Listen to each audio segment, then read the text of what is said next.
All right. Welcome back, everybody, to episode 30 of Uncomfy Truths Politics Talk. We're back at it, doing our thing for episode 30. And yeah, we about to wax deep. We about to get into it. A lot going on. How you doing, conspiracy brother? I'm okay, man. Always, it really has become almost therapeutic to do this show. Oh yeah. So every time it's like a Pavlovian response. I get excited that we get a chance to dive into some of this stuff and break down, just kind of talk in a non-judgmental space about what is going on in the world and how we feel about it. Exactly. It's kind of like, once again, I'm conservative brother daily here with conspiracy brother. We've been doing this show over 2 years now.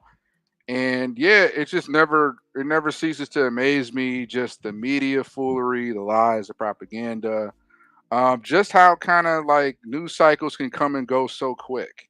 Who would have thought we'd ever witness a presidential assassination attempt in our lifetime? And then within weeks, or actually within days, that media corporate the corporate media, who a lot of people still rely heavily on their information, try to run cover, defend the opposition, their local overlords, and try and just gaslight the opposition out of like caring about an assassination attempt or still believing it's fake or it's not significant. So it's some very very crazy times, Brent. Man, very crazy times.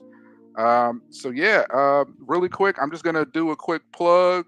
I think it's can never plug too much around here, even as we continue to build our audience. So if you could share my screen really quick, conservative brother. I mean, conspiracy brother. All right. So once again, guys, uncomfy truths. We are on Rumble, a Rumble channel. Feel free to follow, share us. We're also on YouTube, right over here. See here. Computer running a little slow today. This is our community post page. So on this community page, we post updates about the upcoming show, on our posts. And then finally, we are on Odyssey, slowly but surely. A little engine that could, doing our best to kind of gain some traction on here. I'm not logged in at the moment, but y'all get the point. We're on Rumble, YouTube, and Odyssey. So feel free to give us a follow. Really quick, small little plug before we dive into the topics. I did launch recently, Conspiracy Brother. I don't know if I told you about this, a SoundCloud. All right. So I know SoundCloud's kind of like, oh, that used to be my little cousin, be a rapper on there.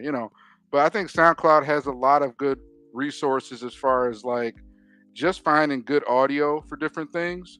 So over these past few years, especially with COVID, there's a lot of stuff going on as far as like getting the right information out. So I literally, this is like from like small phone. Great interview, like a long form interview, is a great sound bite or something you want to share with people to deep dive. I had to throw Malcolm X on there as well. Classic Ballad of the Bullet speech. But I have this here. I'm going to continue adding to this. I got to upgrade to the Pro plan, but I'm going to be putting on here really good soundbite stuff. It may be 30, 40 minutes. It might be 5 or 10 minutes of just sound bites of great interviews, great content that is kind of like hidden gems within like larger uh, podcasts. So I'm going to be promoting that a little bit more, and it's just another good way to kind of, break through the noise and show people about, obviously we got people who were speaking up during COVID, and then there's going to be a lot of other things I'll be adding to that, and it's just really good shares for people who may want to just listen to some audio that may not have time for video. So I want to just plug that real quick. But yeah, let's go ahead Maybe and dive right in. yeah, Oh yeah, maybe we can yeah, look into even uploading the show yeah, podcast for the show on SoundCloud. yeah. We could maybe do a let's. We could probably do a uncomfy truths SoundCloud. I know there is basically they put a cap on the amount of uploading. So in order to do like I think you get the first 3 hours of upload free. And then I discovered after the 3 hours worth, they kind of, you got to upgrade to a 16-a-month plan, but I think it's beneficial for the show. We could probably look into Spotify eventually, or linking it to all the other podcast providers that's free. But yeah, I think SoundCloud is a great platform. You want to listen to long, short form audio. You may not have time to watch a whole video. So yeah, we could definitely that, definitely. Uh,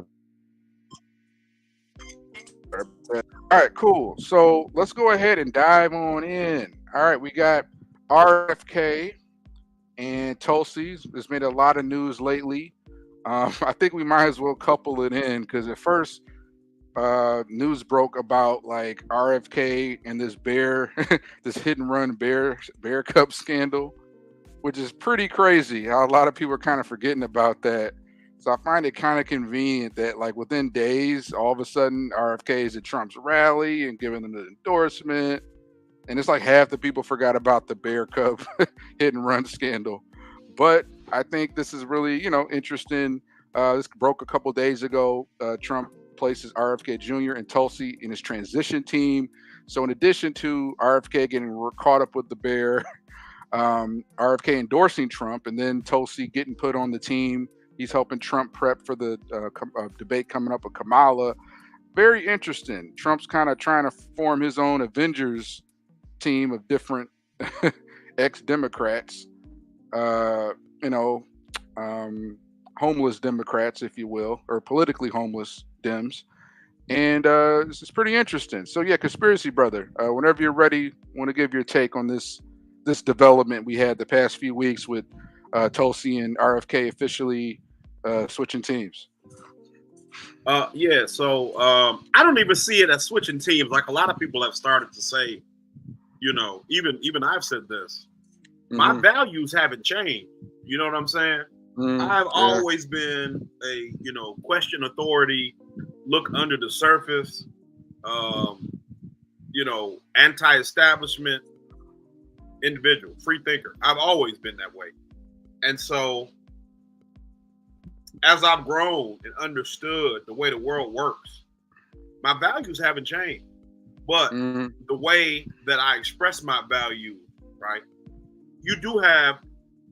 There's a saying, I don't necessarily agree with it, but it says something to the effect of a young man who is conservative has no heart. An old man who is a liberal has no brain. So yeah.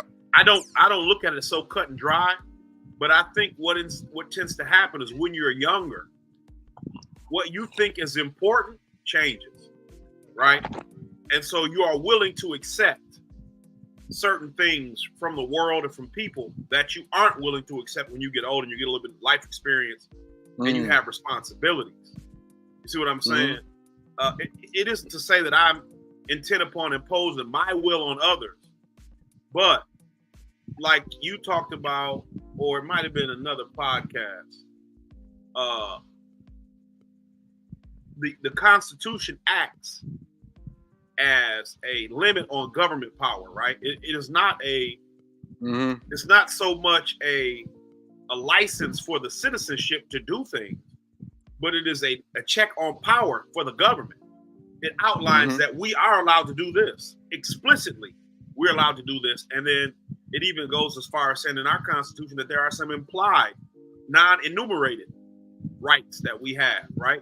So we have the opportunity to even take a little bit of license in our case and express our freedoms and rights in different ways that maybe the founders of the country didn't realize were going to be necessary.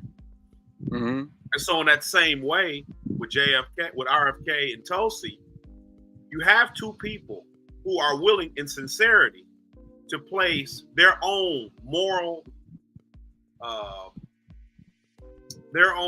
position, right? Their own ethics and values ahead of any ideological or partisan position. So you have two individuals who will say, rather than stick with the blue team because, like I was telling my dad, essentially the Kennedy family, JFK specifically, redefined the Democratic Party, right? They are responsible for whatever we think the Democratic Party is. Now, Bill Clinton, the third way, have changed the Democratic Party to become what it is today, as far as being a corporatist, neoliberal, neoconservative, which are not necessarily mutually exclusive ideas, but neoliberal, neoconservative ideology, pro-corporate, anti-worker, you know what I'm saying? And so what happens is you had a man who said, you know, my family is essentially responsible for where this party is. And rather than just be quiet and endorse the machine that is trying to hurt us, hurt American people in general, I'm going to stand up. I'm going to use my voice, my platform, and my power to call out big pharma, the medical industry, the corruption in the Democratic Party, via the mainstream media, via the deep state who killed my father, who killed my uncle, right? Who may have had a hand in killing my cousin. You know, I know they try to say that JFK Jr. died because he was so conceited and cocky that he thought he could just fly into a storm. But you can't discount anything when you've had a family with so much money. Right. Tulsi Gabbard, the Kennedy curse. Right. But Tulsi Gabbard being a currently serving member of the United States military, a former member of Congress, you have somebody who has made sacrifices for this country in the name of their belief for the best of the country. And she already was willing to step down as her role in the DNC. She was the vice chair of the DNC in order to endorse Bernie Sanders because of the injustice and corruption she saw against him in 2016. Yep. And so, you know, this is, you know, like, and I'm sure we'll get into it, but you saw the conservatives, Kinzinger and a couple others at the DNC endorsing Kamala Harris. And just like, you know, you saw some former Bush staffers and people like that endorse Kamala Harris. Those are the kind of endorsements you're looking for, because those people have never displayed a love of country or of their fellow citizens ever, right? When we were bombing Iraq and Afghanistan, and all young men, overwhelmingly poor young men, irrespective of race, white, black, Mexican, or Hispanic, however you want to look at it, young men lost their lives, were irreversibly damaged in the military. They didn't say at any time, this isn't right. When Colin Powell, you know, he's dead now, but when Colin Powell was lying, saying that they had yellow cake uranium and holding that little vial and shaking it, you see what I'm saying? They didn't love the country at that time. They didn't care about us then. So to have an endorsement from a Bush employee who worked in Bush's White House for 8 years, a man who I believe is one of the most evil presidents we've had in the modern era. You know, one of the worst presidents, I say one of the worst presidents we've had since color TV. You know, that don't hold much weight. But these two individuals who have shown a history of meaningful integrity and devotion to what's right, at least what they believe is morally right, you know, I commend that. I accept that.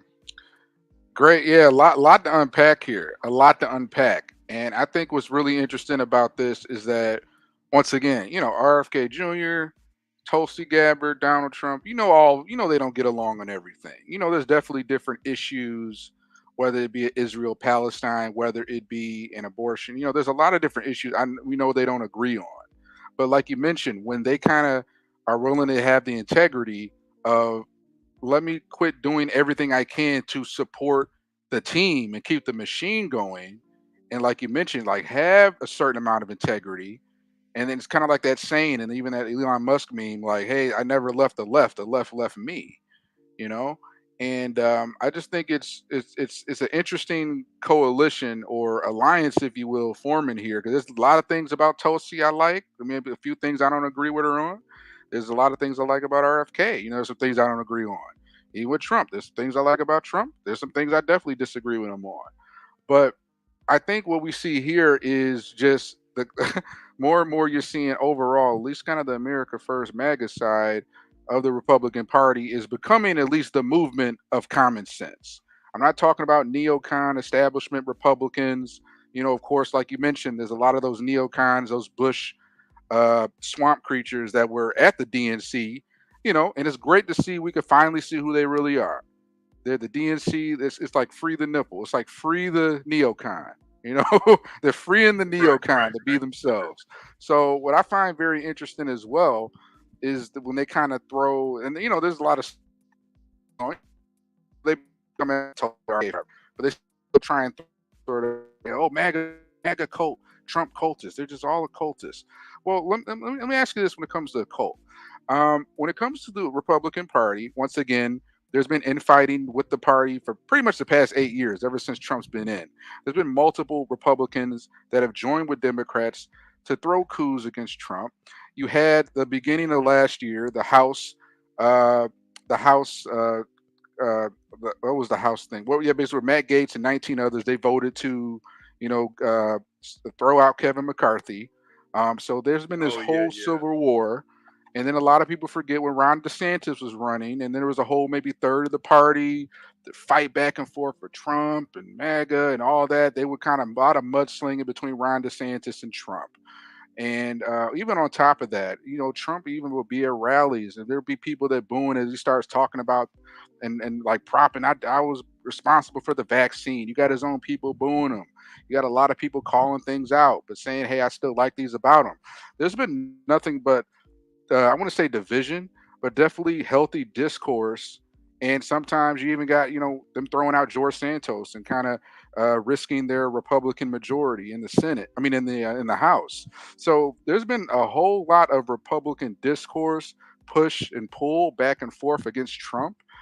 It's probably the worst cult you can think of. Like, what type of cult does all this type of fighting back and forth with their supposed leader that pushes people back, holds people accountable, willing to give up their majority of power just for some sort of integrity and discourse? So the fact that you could try and say, well, they're just a cult, like, well, they're probably the worst cult on record then. But you look at the Democrats, their level of lockstep, go along with what they're told. They pretty much let a as irritable as was, vote, he got the primary votes, was set to do it, and then one debate comes around, Trump slaps him up, and then the Democrats like that, throw him away, and then they march lockstep with Kamala, and once again she's installed, and there's not even an open convention, there's not even any sort of discourse. It's fall in line. What conspiracy brother does that sound like? Does that sound like a cult to you? I think it does. Well, see, and this is the interesting But they want to call thing, they're going to call them that. Yeah. Well, this is the interesting thing, because you remember in 2016 when Hillary Clinton was really trying to push the Russiagate narrative, she said, Russians, they accuse people of doing what they do, and that was really, like, for me, a sign. Like, oh, so y'all, this is your playbook. It's projection. Like I don't know if you ever watched Viva Fry videos. He's a lawyer from Montreal. He lives in Florida now. I haven't but seen he him calls yet. it. Okay, I have to send you some of his stuff. But he calls it projection through deflection through projection. That's what he calls it. That's kind of like one of his things that he says. And that's what you see, right? They accuse others of what they're doing in order to deflect from the fact that they're doing it. So, this is a cult. Now, like you said, is it what kind of cult has this much internal strife? I mean, religious religions have schisms. That at least shows that there's not a ideological uniformity, right? It shows a diversity of thought. Like, and this is one of the reasons why Hillary lost. Trump, they say Biden won in 2020, but we have our own assessment of the events. At least I do. You look at the mail-in ballots, the unprecedented amount of mail-in ballots, and the chain of custody situation with those ballots. But you look at, this is why ultimately Kamala will fail this year or this election, because the Democrats have attempted to usurp the will of the people by keeping their candidates away from the people. They haven't gone through the rigors of a primary or tough interviews. And so they haven't been able to sharpen their skill. And so when you get to a debate stage, or if ever you are presented with a confrontational interaction, not even just an interview, but an interaction, you won't be able to properly handle it. That's why even if Trump went to NBJJ, right? Mm-hmm. Trump still went. He was in hostile territory. But him going gave him the opportunity, even if, and I don't think it was, but even if it was a bad showing, it gave him the opportunity to improve his talking points so that he would be able to, in the future, more effectively handle this type of interaction. You see what I'm saying? It's that's all it is. Yep. And so, it's not the cult thing is a projection, because when you ask a Republican why they like Trump, they will give you a list of reasons. And when you ask Democrats or liberals or Kamala Harris supporters why they like her, they will tell you because she's black or because she's not Donald Trump. They cannot point to a policy. They cannot point to a historical action or historical performance to justify their decision. It is entirely identity driven. It is entirely fanciful and cultish. Great point, conspiracy brother. I can't wrap it up anymore because we can kind of get into. I know we're kind of we've been in talks about a potential black men, not for Kamala Harris Zoom call, but I'm sure there'll be a lot of opportunities. We kind of dig in on the whole Kamala Walz train wreck of a campaign going on and the whole propaganda beyond that. But yeah, definitely great way to kind of wrap that up. So let's hop on to our next topic. We got Mark Zuckerberg admitting to censorship. So once again, Mark Zuckerberg finally came out, busted out the tissues and the violins, and I'm trying to load the page up right here. But this was coming for a long time. I mean, you've seen he was on Joe Rogan maybe about a year and a half ago, talking about now looking back. And I still can't tell with this guy. I mean, the guy is barely human. So I still can't honestly tell. I'm kind of leaning toward he's just trying to get ahead of this thing versus maybe a third of it is maybe he's just trying to make amends. But he's pretty much admitting to what we knew all along, what a lot of people were calling out and a lot of people got censored on about Biden administration pressuring Meta, pressuring Facebook, them giving emailing the different companies, Twitter, putting pressure on everybody to censor content they didn't like under the double speak language of manipulating everything that is misinformation, disinformation. So I'm still kind of I'm maybe 50-50 on Zuckerberg. He's getting a little better at speaking out, but I still don't know if he's just trying to get ahead of the wave that's coming or if he really has regrets. I mean, I thought when that where Republicans when you deserve people who the kids on social media an apology, he turned around and did a little apology. I thought that was just a little too over the top. I think even the Republican that called him out, I think that was just what is that going to do? So yeah, conspiracy bro, I'd like to get your thoughts on this. Zuckerberg, what are your thoughts on it? Is he trying to save face? Is he trying to get ahead of the wave, or is he sincere on this? Yeah, entirely. That's my opinion, right? All he's trying to do is to put himself in a position that if Donald Trump is to win, he can curry favor with conservatives who will say, oh, he's a truth teller. He's had some change of heart. What these corporate bloodsuckers are good at is self-preservation. That's it. That is it. That's all they're good at. Because if he had any moral conviction, he would have called this out at the time. You're Mark Zuckerberg, a billionaire.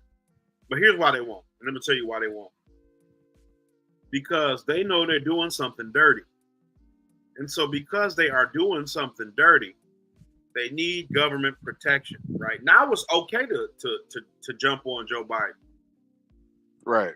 Right? Yeah. Now it's okay to say, man, he was, half dead, brain dead, too old, Yeah. because he's dropped out, which is something I said I'm on the show previous, that after Joe Biden drops out or they replace him, the narrative is going to switch from, Trump, Biden having mental issues, right, to Trump's too old. We got rid of Biden because he was old, and now Trump is here. He's still old because they was going to replace him, I assume, with Gavin Newsom.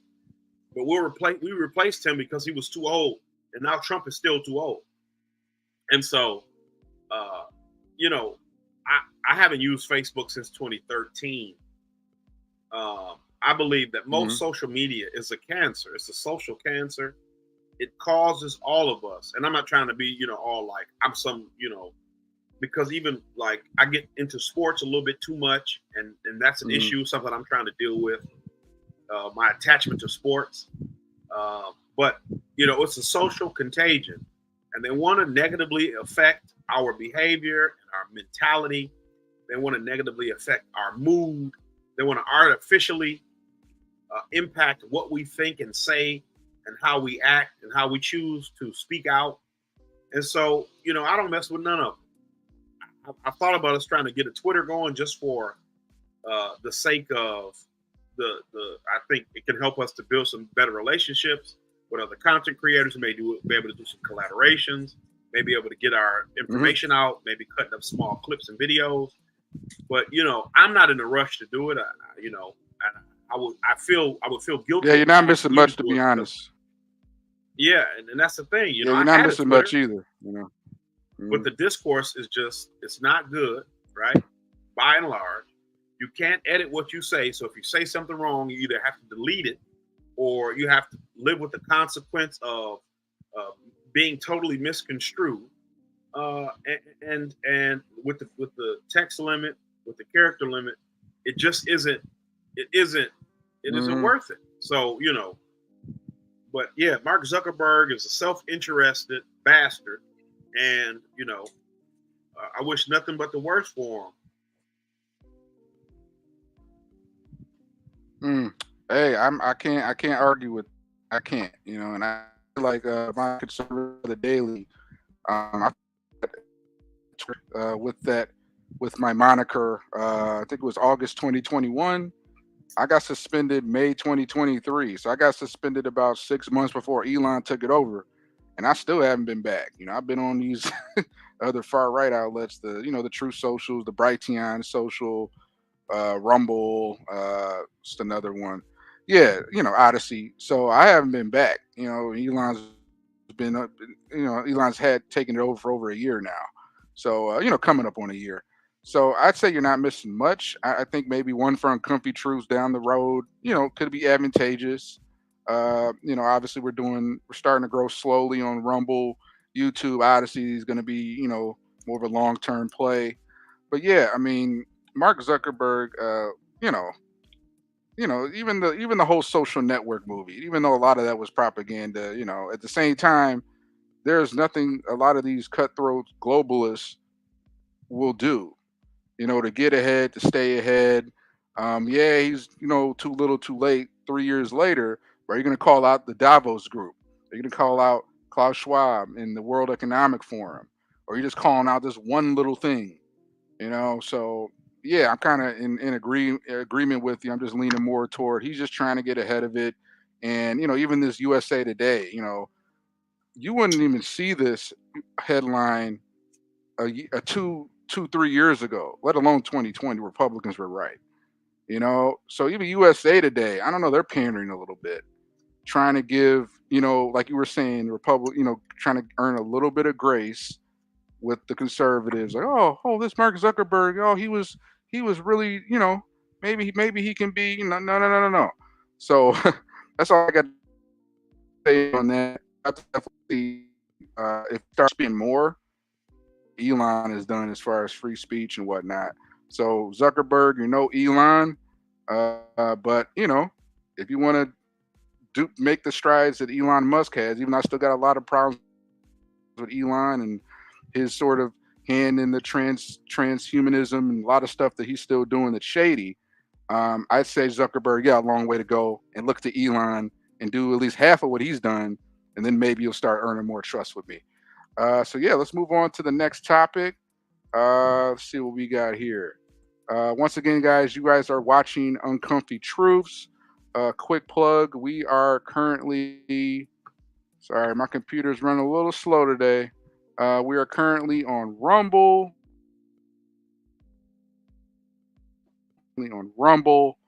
As well as YouTube, and then we are also on Odyssey. So definitely subscribe, share, check us out.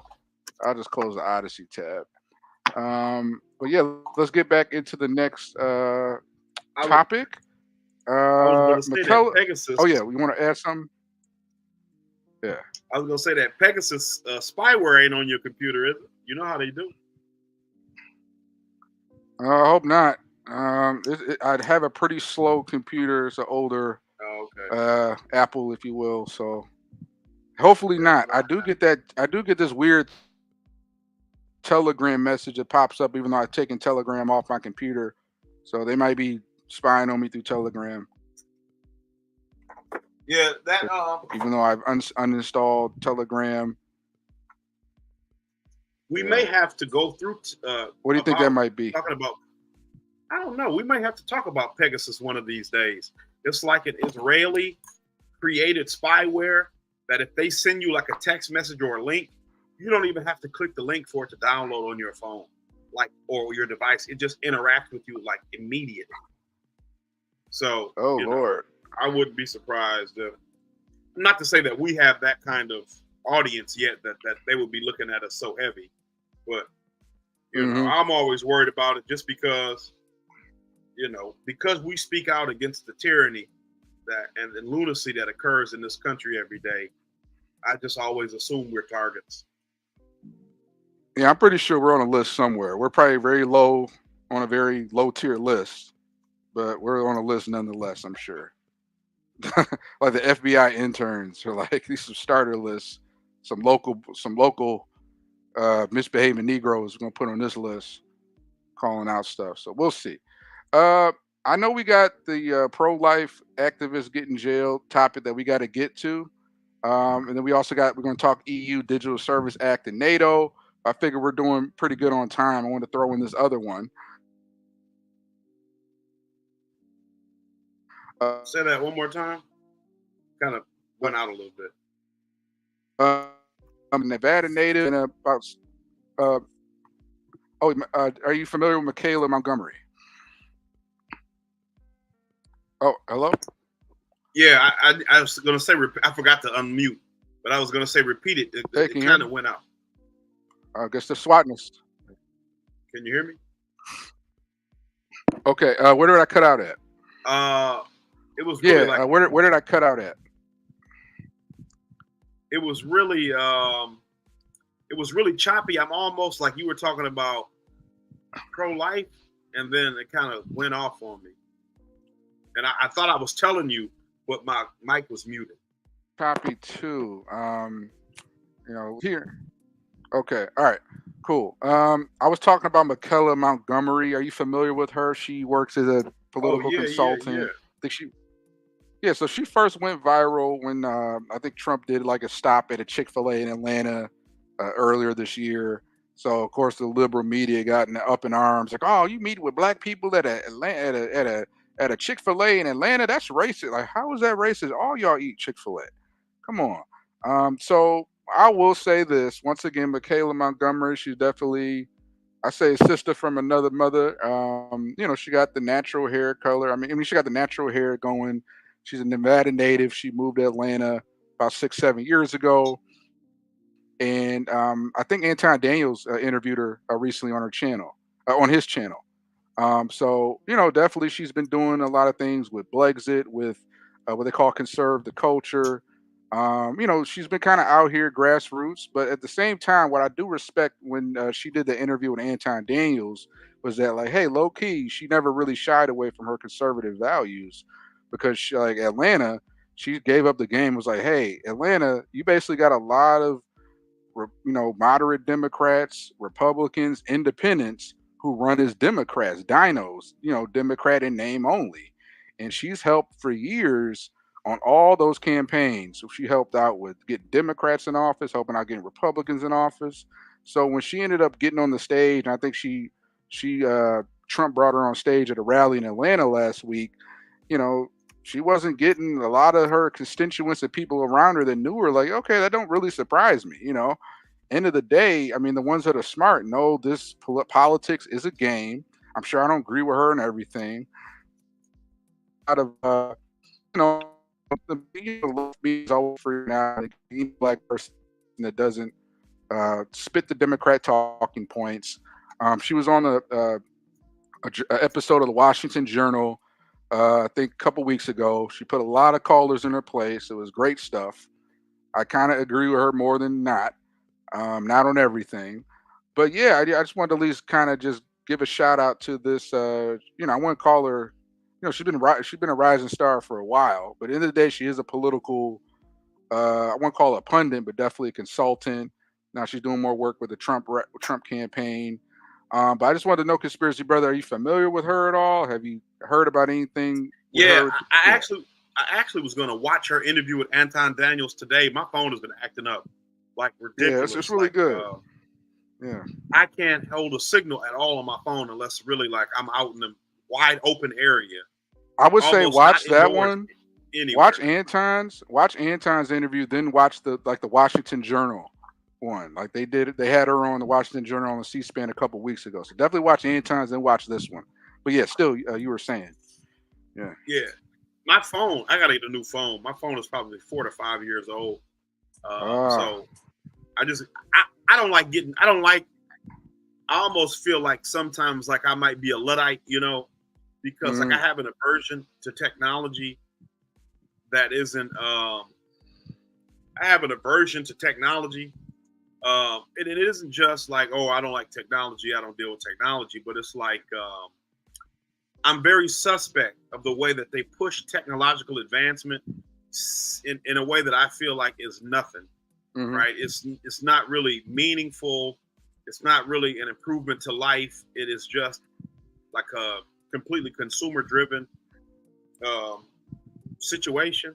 So the best I'm probably going to do is get I got a Note 20, and so what I'll probably end up doing is getting the Note 22 or the Ultra 22. All right, yeah. Do what you got to do, my brother. I mean, I'm not. I think we're long past the age of trying to line up for that new iPhone every year.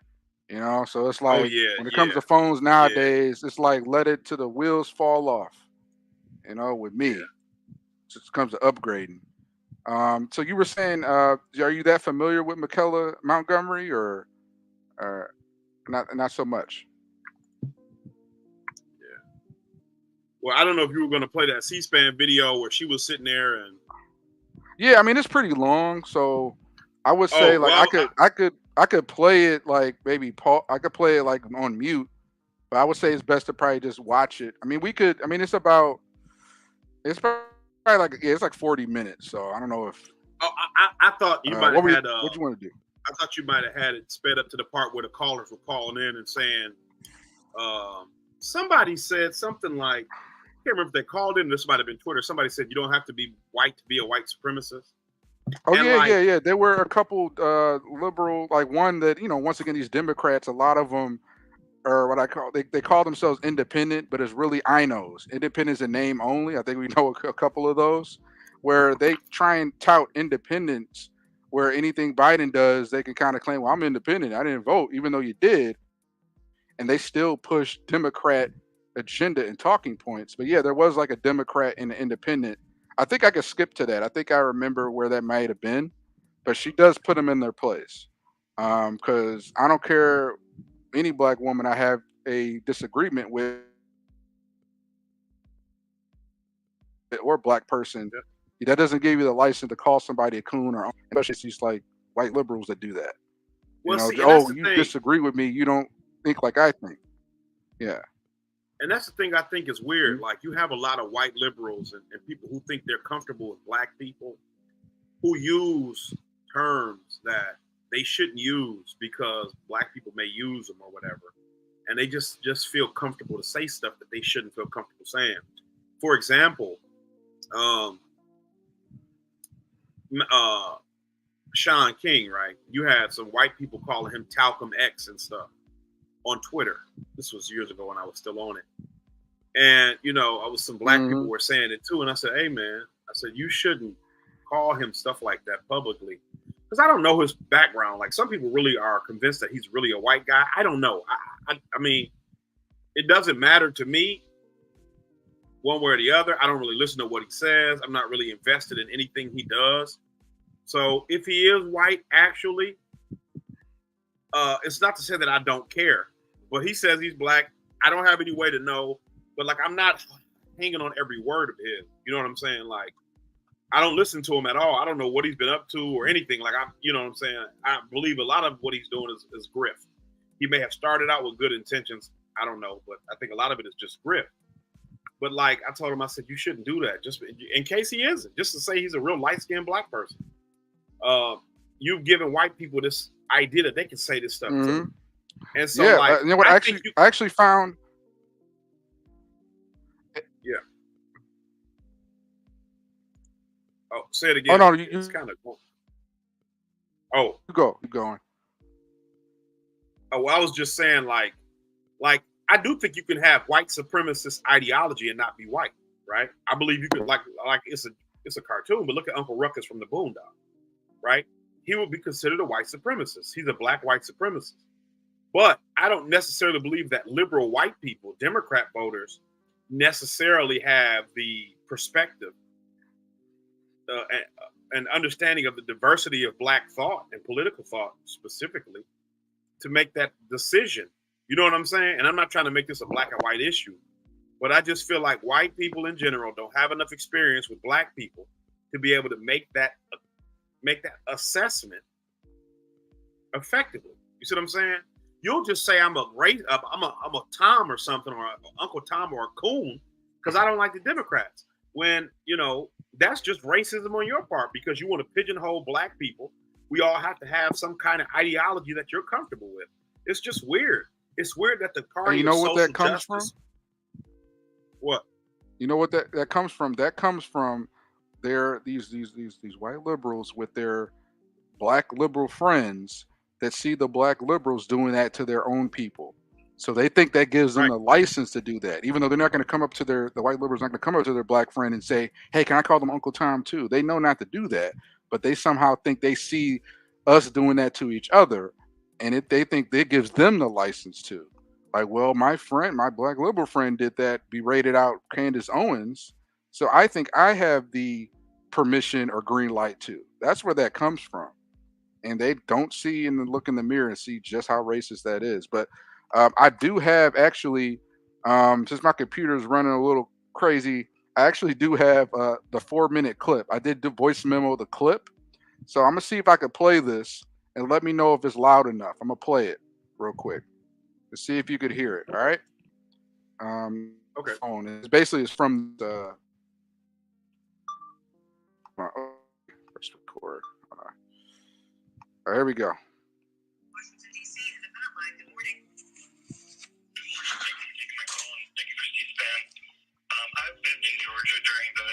Can you hear that? I can hear it. It's a little bit. It's a little. Same sort of rhetoric coming from Ms. Montgomery. Trying to claim that black voters are going to change sides of the Republican Party. And in 2020, I think the black percentage was like 6% for Trump. So I just find it funny that every 4 years the same, kind of song and dance gets laundered by the Republican Party. And I think it's worth mentioning that, Ms. Montgomery, she was the former city director of Blexit, which is a far-right, we're going to try and get, we're going to try and quote unquote free the plantation mentality is a literal quote of the organization. Black voters, and it's founded by Candace Owens, who's a far-right loon. So I just think it's disappointing when C-SPAN, platforms people like Michaelah Montgomery or Sebastian Gorka or also be referred to the Washington Examiner or the Washington Times, which are quite literally far-right newspapers that are made up. I mean, the Washington Examiner, go look at the thumbs up. They're going to be, referring to the Epoch Times. So, all right, Colin, we'll get a response from Michaelah Montgomery. Go ahead, Michaelah. First of all, I'm a huge fan of Candace Owens, and I went to my first Brexit event here in Buckhead back in 2019. And the speeches that I heard, the visualizations that were presented to me, I was like, wow, this is great. And when it comes to getting off the Democratic plantation, that's a real thing, and I don't know why somebody would feel like I, myself, would be offended by that. If everybody didn't live this way, that's a plantation. So many slaves who outnumbered their slave masters continuing to be slaves. It happened because they were fearful of doing something different. So when we say that Democrats are on this Democratic plantation, specifically talking about Black people, it's because, yes, you guys are all blindly following a leader and you're scared to do something different. Additionally, to think that somebody like myself, who can clearly articulate their points, their opinions, their life experience that have led them to support certain candidates, it's very interesting that somebody would demean C-SPAN for having a guest like me on TV. There's plenty of people who think, act, and wish that a voice like mine had a bigger platform. So it's unfortunate that people like that feel like we should be silenced. All right, let's talk to Ladley in Marietta, Georgia, Democrat. Good morning. Yes, I did not know that you knew Candace Owens. Because she's pretty much been outcasted by the right because of her stance about Israel. But anyway, you will have a good job at Fox News at some point. I guarantee you that. And the things you point out of the Democrats for their failure, you're absolutely right on some of the things. The Democrats are sure, but at least we try. Like, I mean, the Republican policies are just the complete opposite. Okay, last thing I said. They're never going to let you in the club, okay? And you like the movie Django, you are the character of Samuel L. Jackson. I don't know the exact, remember all of you, but not Uncle Tom, Uncle Tommy or complete sellout. All right, and we'll go to Robert in. Oh, I can respond to that? Oh, yes, you can. Thank you very much. Because first of all, it sounded like that was a non-Black person telling me that. So as a Democrat, that sounds pretty racial and pretty divisive. Next, it's very interesting that I, again, would be called names or be compared to fictional characters because of who I choose to support. Again, these people who are about who I choose to support are, again, who do to know that my personal experience is invalid. I think that that's something that a lot of Democrats need to look within, because how have you tried? Kamala Harris is in office right now and has not tried to do anything about the border, has not tried to not tax people on tips, and has not tried to do anything about our failing education system. So everything that she's promising she can do for you on day one, she can do right now, but she's not trying to. So that's something just, for some tips to take home. Robert, in a room. Okay, sorry if that wasn't the most clear. I don't know if you caught most of the gist of that. Yeah, brother. Yeah, I got it. I mean, we are operating in a very, financially deficient area, but we're doing the best we can. I think that was perfect. Yeah. So yeah. I mean, so at the end of the day, I mean, she kind of held her own. And once again, I don't agree. I say this 100 times on the show. I don't agree 100% with anybody on anything, and I probably never will. So, but at the same time, I do respect sister for holding her ground on what she believes in, and she pretty much was able to clack back these callers. And once again, a lot of these liberals, white liberals, who think they have the license to berate Black people however they want because they don't think a certain way. So I just want to at least kind of just give Sister Girl a shine where it's due, or good credit where it's due for that. But we can go ahead and move on. Let's go ahead and another thing we had. But yeah. Mm-hmm. Let me say one thing, because I think this is important too. I disagree with Candace Owens' tactics. I disagree with a lot of the things that she says. And even like on Twitter, I saw a picture somebody posted on YouTube where they were talking about how, it's totally not acceptable to call out the Jewish community, but you can call out the Black community. And she says something like, and it's actually promoted. And so what that said to me is like, you understand the way that you are, in my opinion, tearing down Black people as a Black person. You understand the way that your words are given a greater weight because you're a black person saying things negatively about the black people. However, that doesn't mean that if somebody does like Candace Owens or agree with her, or because I mean, she does say stuff that I do find to be factually true or congruent with my own beliefs.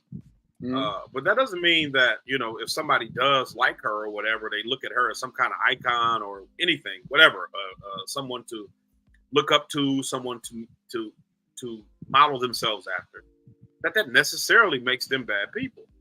You know what I'm saying? And so like that meme of Leonardo DiCaprio, where I posted it, where and maybe I could find it and put it up here, but where he's the guy from Gatsby, and it says when a black person disagrees with the Democratic Party and he transitions until he's Candy from Django, that's how they behave. They bring out all the racist rhetoric and attacks and all that stuff when you disagree with the idea that they're the greatest, the Democrats are the greatest people on earth. It's really sad, sick. Yeah, they flip on you like that. And once again, like I would say, I do agree with you as far as Candace Owens, kind of her manner, her way of just sort of, while she does spit some truth. I mean, she was at the Diddy Revolt Summit 2019 talking about the border crisis on immigrants coming over and replacing black folks, our black fatherlessness, and once again about doing certain things for us to hold each other accountable. Some of that kind of, borderline on pull yourself up by the bootstraps, but at the same time with her Brexit,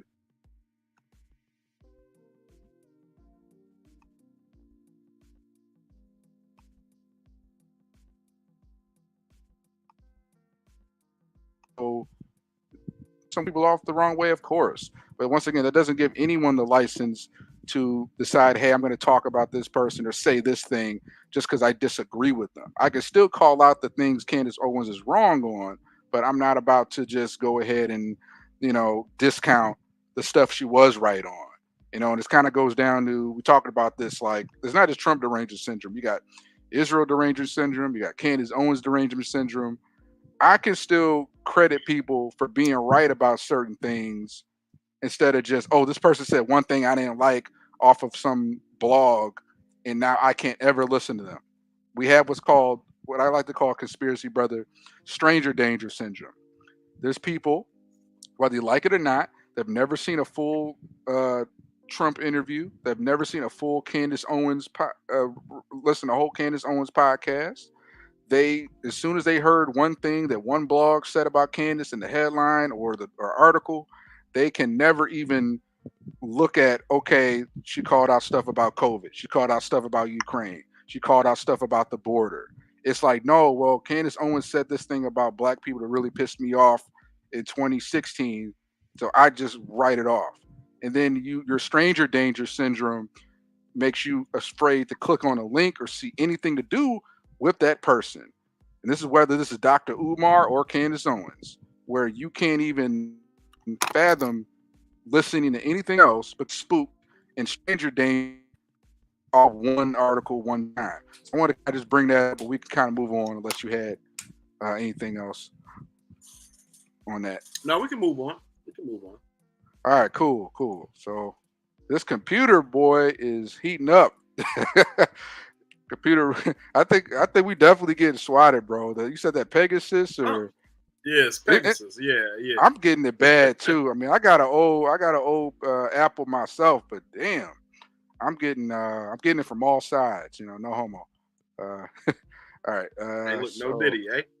No Diddy, yeah. No Diddy freak off. So, all right. So I'm pulling up the next topic. I wanted to kind of slip in here since it seemed pretty timely. Conspiracy brother, are you familiar with? Are you heard of UK? Have you heard of the UK activist Tommy Robinson? I've heard of him. I'm a little bit foggy on what he was. Wasn't he like a vet? I think so, but he's based out in the UK. I don't think he's in the UK now. He's basically been fleeing, and pretty much this guy kind of similar to I think when Conor McGregor, who's like a native Ireland, he got called out. He's native to Ireland. He got called out for, calling out the open borders agenda and a lot of these, migrants, coming into the UK and Europe. So basically, there's been this breakout. I think it all started. I mean, they've been kind of coming after Tommy Robinson for a while. He's been calling out the open borders agenda, Europe being invaded, for a while. But what happened was, I think 2 or 3 weeks ago, there was this immigrant, the son of a Somalian immigrant, who stabbed these three girls at like a Taylor Swift dance class in the UK. So turns out he's son of I think Somalian immigrants who came to the country. So he was born in the UK, but his parents were migrants from like maybe 20 years ago.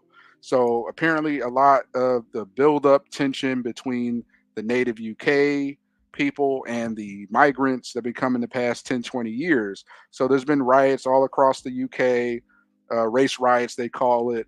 And once again, a lot of it should be not condoned and condemned, where it is like these UK white guys running around, running into synagogues, bashing, Muslim businesses or people.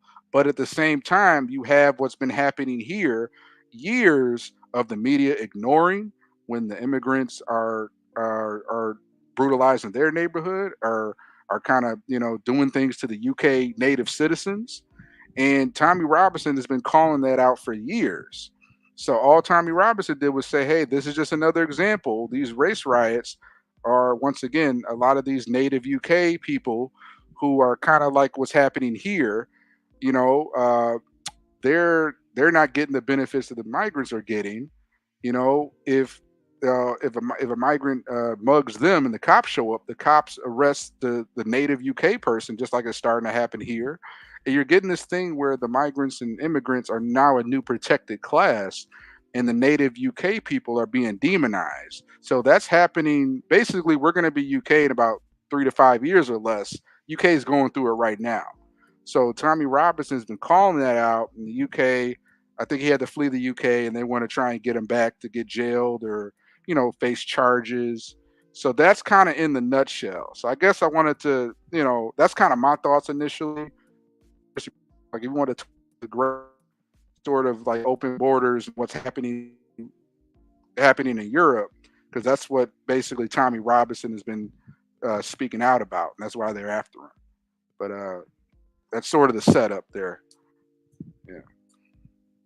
Okay, so yeah, a lot of it. I mean, and this is why, like, people, I have looked into this because a lot of people think that the UK is a constitutional monarchy,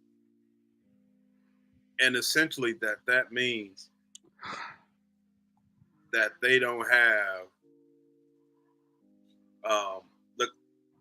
the monarch doesn't have any control, and like that ain't true. Mm-hmm. That ain't true.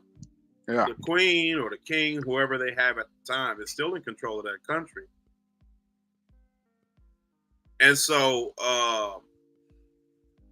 when you look at it, when you really get down to it, they don't have any rights. They don't have a constitution. Like, they call it a constitutional monarchy. Yep. But they don't have a constitution. They don't have a written constitution, right? Mm-hmm. The closest thing they have to the Constitution in the UK is the Magna Carta, which is from like the 1400s or something, or the 1500s. Mm-hmm. They don't have one. You know what I'm saying? They don't have them. So they don't have any rights. This is why, we're going to talk about it a little later, but why they're trying so hard to get rid of Elon Musk and Twitter and muzzle Twitter in Europe. The reason they're doing it, and we've talked about it before, is because the U.S. government uses all these different countries as backdoor ways for them to deny our rights. You know what I'm saying? That's what they do.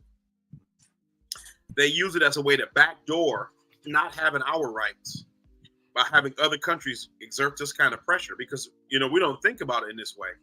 But our government is supposed to have our back, especially with allies and countries that we give aid to. So like Brazil just recently banned X throughout the country, and Europe is trying to. The United States government is supposed to go to Europe and say, hey, man, we got a constitution and we have the right to free speech. If you want to block X in your country, that's your right. But you don't have the right to try to exert some type of action on our people that is protected by our Constitution. And so that's the situation we're under.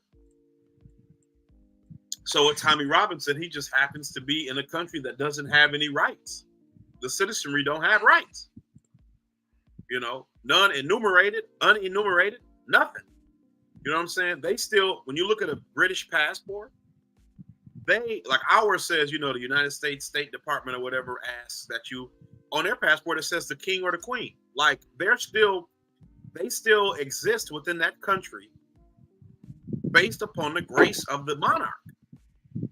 They are a free people based entirely on the grace of whoever's in power, trying to put up something. But the queen, well, now it's the king, could just say, hey, we're doing this, we're doing that, X, Y, Z, the prime minister don't matter, none of this, I don't care, whatever. That's all show. It's all for show. So. Yeah.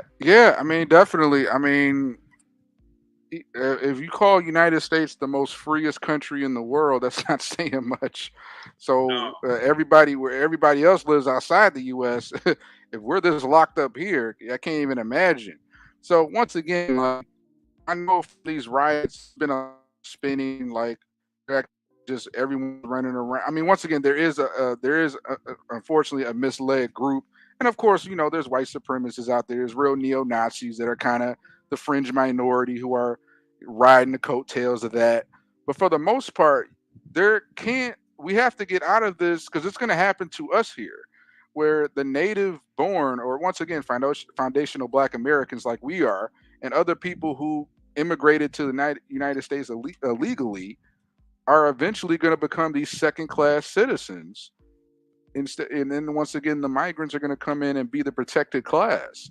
So what's happening here is just a preview of what's going to be happening everywhere. And I think it's just very important that we continue to look at Europe, because once again, like a lot of the stuff with Europe, even with like the gender ideology, the trans kid stuff, there's lawsuits coming out the woodwork in the UK. So we're always like 3 to 5 years behind the UK. So I feel like that's always a marker to look at what they're going through as a preview was heading over to us. So like I said, I think Tommy Robinson, he's on Rumble. I watched a couple of his videos. Like I said, I'm not I know me and him are going to sit down and talk about, hey, what are your thoughts on reparations? Like, there's a lot of stuff I ain't going to agree with this guy on, but at the same time, I'm not going to demonize or let the media continue to let somebody who's native to that country, who stands by his people, that's his people first, continue to just let the establishment and this whole oligarchy that wants an open border society, it's kind of that whole thing. Like I didn't speak up for the Jews and they came for the Jews. I didn't speak up for the Christians when they came for everybody else. So I don't have to at least calling this out, because once again, what goes around comes around. So that's all I got to say. So we can kind of move on to the next. I have this article. Anything else you want to add, Conspiracy Brother? Well, I mean, just look at what's going on in California, right? With the Oh, way they're tell me trying to about pass some legislation to allow illegal, like that. I posted an article in our group and I said, like, California's not a real place. I'm saying, like, it's always been the joke that California is fake and all the Hollywood people are fake and whatever, but like, it's not a real place. You know what I'm saying? It's Right. I don't know what it is. It's a nightmare. It's not a fantasy. It's a nightmare. And so, you want to make a special allowance for illegal immigrants to be able to purchase homes when you got more homeless people in California, maybe than like probably 5 or I don't want to say a ridiculous number, but I know it's at least 4 or 5 states where you may have more homeless people than they have. I know you got more homeless people than like Wyoming. You have to. You know what I'm saying? Wyoming only have 500,000 people. You know what I mean? DC only got like 600,000 people. So there has to be a couple places in this country where you have more homeless people in California than you have citizens. And you want to try to help migrants, illegal immigrants? Come on, man. Yeah. It's that's a whole nother show.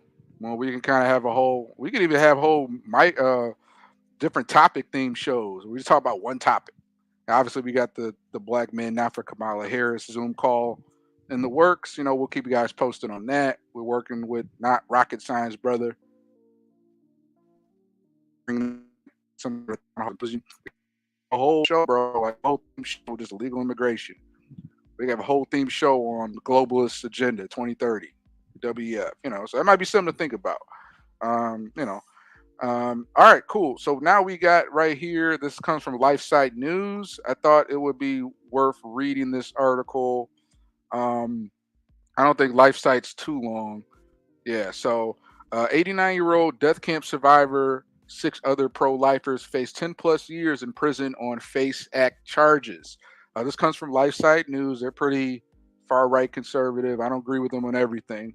But Eva Edel, who nearly starved to death as a little girl in a Yugoslavian concentration camp, is preparing for the possibility of dying in prison after she and 6 other pro-lifers were prosecuted by the Biden-Harris DOJ for a peaceful protest outside of an abortion center.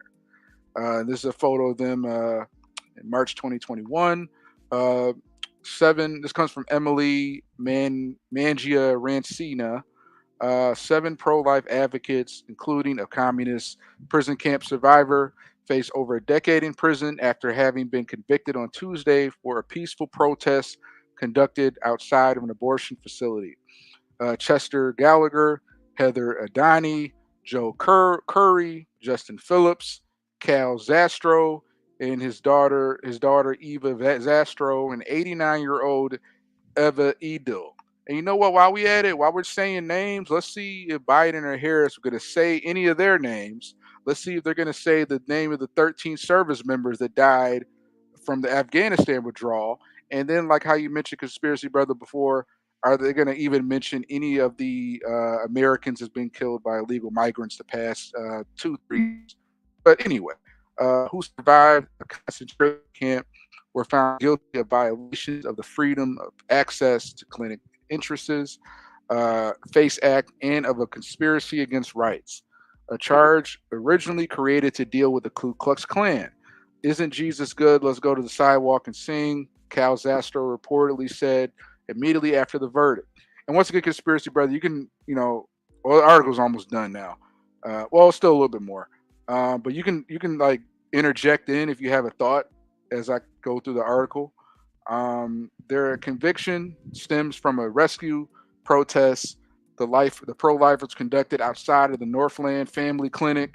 Whoa, this is Michigan. The Northland Family Planning Clinic in Sterling Heights, Michigan. An abortion mill where preborn babies are killed, along with a group of other pro-life advocates. Adele and Adani were also convicted on a charge due to a similar protest they participated in at a women's health clinic laboratory in Saginaw, Michigan. I had no idea this was in Michigan, bro. I've heard about this story for a while. I don't think I even heard about it. Yeah. Oh, yeah, it's real. All 7 pro-lifers could face 10 years in prison, as well as hundreds of thousands in fines upon sentencing. Adele, who came close to death by starvation and endured squalid conditions as a little girl in Yugoslavia concentration camp, has contemplated the possibility that she may die in prison after sentencing for this peaceful pro-life I have heard of this. She's protest. She's like 70-something. Yeah, she's 89. No, she's 89. Yeah. No, I have heard of this. Sorry. Yeah. Yeah, I just didn't know this was in Michigan, bro. So better be careful. It's coming. And I do want to get on what as far right Christian, evangelical as Charlie Kirk is. I mean, he does call out some stuff I agree with. I mean, he talked about Kamala Harris's role in covering up Planned Parenthood, is something that James O'Keefe, formerly of Project Veritas, broke. Or no, there was a journalist that broke this over 10 years ago about there was like undercover footage of them going to a Planned Parenthood conference, and they're literally, they say they don't sell body parts, they don't do they don't sell parts, baby parts for profits. They do, and there was a literally video of baby parts being sold off and them negotiating and things like that. So a lot of people that kind of are on the Kamala train. I don't know if y'all realize, once again, like Kamala has brain cover to help kill more black babies than pretty much maybe any other president. The years of her covering for Planned Parenthood, her still trying to throw the undercover journalist in jail who broke the story, who took the footage. But yeah, I just want to kind of throw that out there. That's going to be something we can say for the Zoom call, the town hall. But anyway, when I was indicted, I began to prepare to die there. Edo told Daily Signal's Mary Margaret Olohan earlier this year. Right now, I am ambivalent. I'm doing the best I can to get ready. Haven't talked to a funeral director yet. I'm just being sensible. There's no guarantee that I survive it. I feel very strong because of my background that human life is sacred, she told Olohan. Government does not have the authority to permit what God forbids, and murder is forbidden by God. So throughout the trial on Tuesday, Edo testified that what sustains her is her faith in Jesus Christ and her understanding that the suffering her daily reported. The trial, the refining fire, telling the Daily Wire, we need suffering in our lives in order to be purified and not feel sorry about ourselves. Adding that Christians, so I lost my spot. Should say, hammer away, Lord, at the anvil. Former rescue. Do you have anything you want to add, conspiracy brother, before I read the rest of the article? Well, I think, what you've seen, and this is, I'm in Michigan, so I voted against the changes to the abortion rules. Not because I necessarily, like we talked about last show, I don't necessarily think that abortion should just be illegal. I do think there should be restrictions on the amount of time a person can seek an abortion. But my issue was completely ideological. I think that unless you allow fathers to have an adequate input and, I guess you would call this family planning, for lack of a better term to fit what I'm saying, like, you shouldn't be able to just have an abortion whenever you want to. There should be some restrictions. Because like I said, as a father, let's say I impregnate my wife, or even, if I was just a single man, I got someone pregnant, I wanted a child, and they didn't want the child, they could have an abortion without my permission. And that's my child. And so unless you give fathers some type of control, we see some states passing laws where you can have mandatory DNA testing and sue for paternity fraud and things like that. Unless you have some more protections for fathers, even the ability for a man to say that he, financially aborts himself from the child's life, I don't think this is right. And as much as I would like to say, hey, you should take care of your kids and raise your children, by that same token, I feel like that for women too. If that's the case, if it's so deplorable that a man says, I don't want to raise a child that I didn't want in the first place, it is as deplorable for a woman to say that I want to murder a baby I didn't want. So it's I want consistency in law. I think if women want equality, if feminists want equality, I support that. And we should have equality under the law, meaning that women should not have any more of these special carve-outs. They should be subject to the same rules and restrictions that men are subject to. That's what I think. But as far as this specifically, like I talked about last show, the Democratic Party is so hell-bent on abortion. You look at how many young women are voting strictly because they support abortion. And it's sickening that is the only issue of concern your right to kill a baby.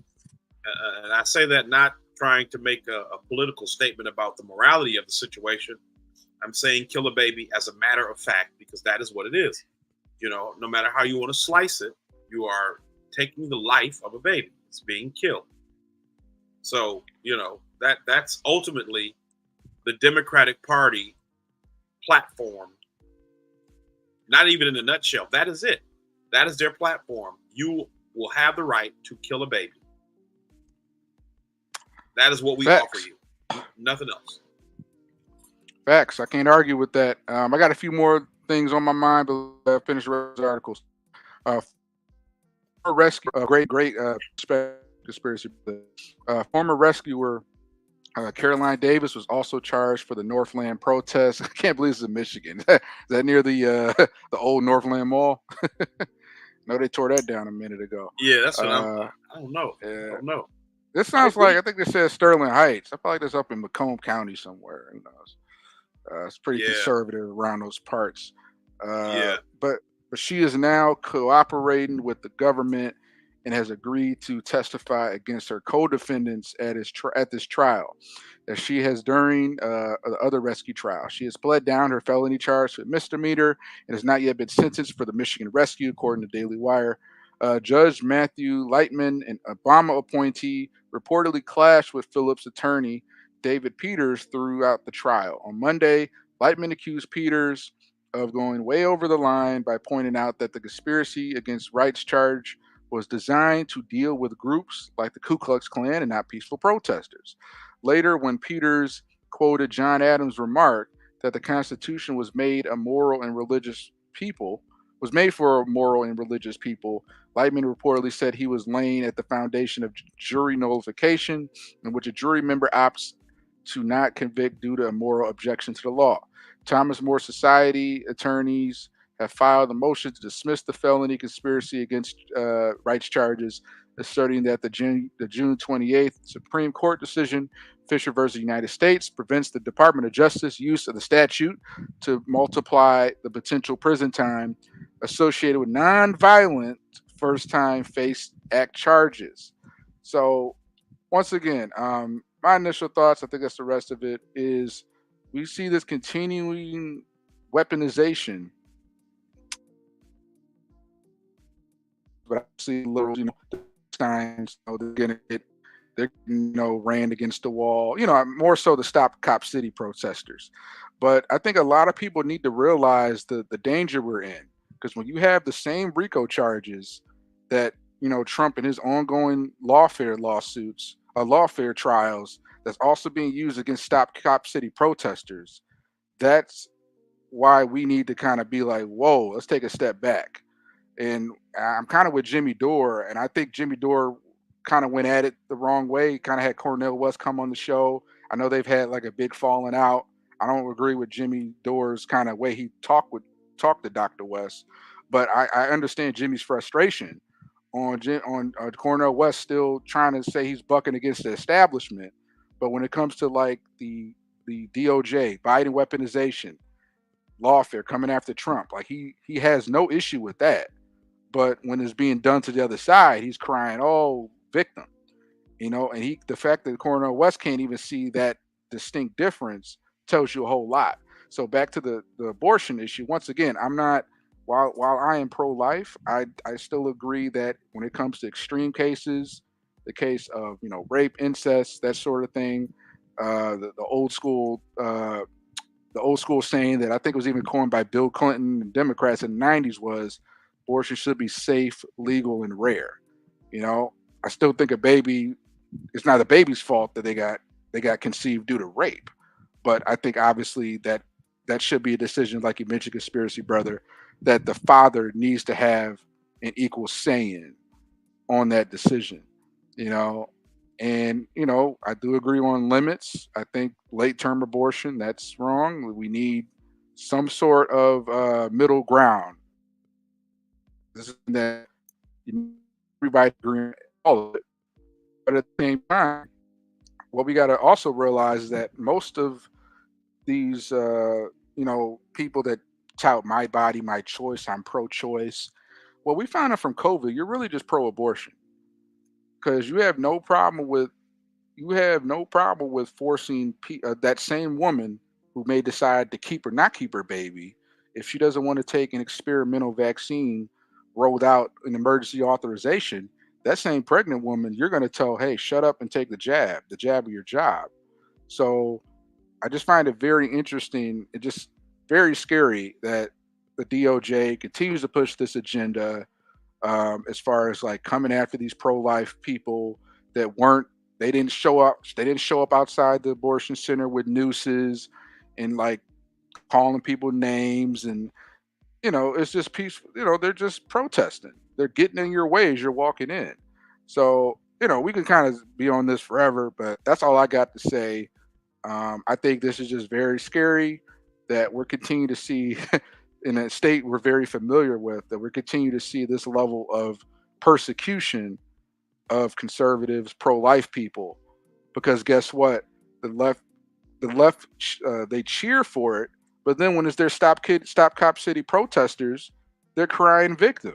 But then you cheer when the other side is doing it. So that really tells me you're not really pro free speech. You're not pro freedom of assembly, freedom of protest. You just like it when they can get the other side, but they come after you. All of a sudden you're crying victim, and I think that's very telling on just how how hypocritical and how much of a chill you really are. That's all I got. Conspiracy brother. Well, yeah, I mean, I agree with you 100%. When you sit down and you look at the way we behave as a people, and I just say that generally for all of us, not me specifically or you specifically, but this is the hypocrisy I'm talking about, right? It's this idea that when I do it, it's good because I'm morally justified, but when you do it, it's bad because you aren't. And so if we're not willing to uphold the Constitution and the protection of opposing viewpoints, even if, like I'm saying, we oppose them and they're not friend or whatever, or even political allies, what you have is a sectarianism, like what you see with the Democratic Party. Like we talked about earlier with that cultish behavior. Their only interest is their own self-improvement.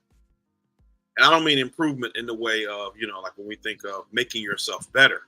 I guess I should have said self-enrichment instead of improvement. Because that's what what's the word I'm looking for? Like they're power. Like self-preservation. That's what I meant. Self-preservation to keep that power and hold on to it.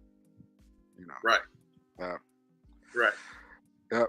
So, all right, great stuff. Good words. All right, I wanted to kind of do a little wild card throwback topic. I know we're kind of, we're only about an hour and a half in. We only got 2 topics left. I think we're gonna end on the EU Digital Services Act and the role with NATO. I think we're gonna end on that for like more of a big picture topic. But I wanted to throw a little wild card at you. I don't know if I prepped you. I don't know if I told you this ahead of time, but a friend of ours at the show, none dare call a conspiracy. Couldn't make it on night. We initially planned to have one. So we got talking part of last week about Steve Coakley and the Boule. And basically, none dare call a conspiracy talked about her years, because she was on this way before we were. She was going to the basement meetings in the 90s and 2000s and got plenty of books.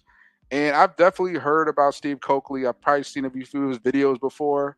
I've probably done a little research, a few of his lectures here and there, but it's just been a while since I kind of revisited this. But it was a really interesting topic because I kind of first started thinking about this when Kamala was first, installed as a Democratic nominee. And then our mutual friend, Anton Daniels, friend of the show. I don't think he doesn't know us. We know him, but he started calling out a lot of the sort of Divine Nine, the black fraternities, just lockstepping behind Kamala Harris just overnight. And they were defending Biden to his last breath the other day. Now all of a sudden they're Team Kamala. So it just got me thinking about what is it with this history of these black elites, the black bourgeoisie, who, you know, they tend to, once again, they're from well-to-do families, the Jack and Jill crowd, the, you know, our kind of people. Great book by Lawrence Otis Graham. You know, I'm all about black excellence and trying to do better for our people. But you see the slow history that Steve Coakley's called out, where, you know, the Divine Nine, they've been around for over 100 years, just as long, you know, not as long as the Democrat Party, but 100 years later, why are people still the same way? Why are we still in the same position we are? And we still got the same black bourgeoisie class that kind of takes on and jobs and get kind of in their own league. Then you still neighborhoods in poverty almost in every American city that are democratically ran, you know, with the same sort of bourgeoisie that are like, hey, we're about our improving our community and doing all this. But you really see it's kind of like, you know, where it's kind of they get it for themselves and their circle, but the black community is left just getting scraps.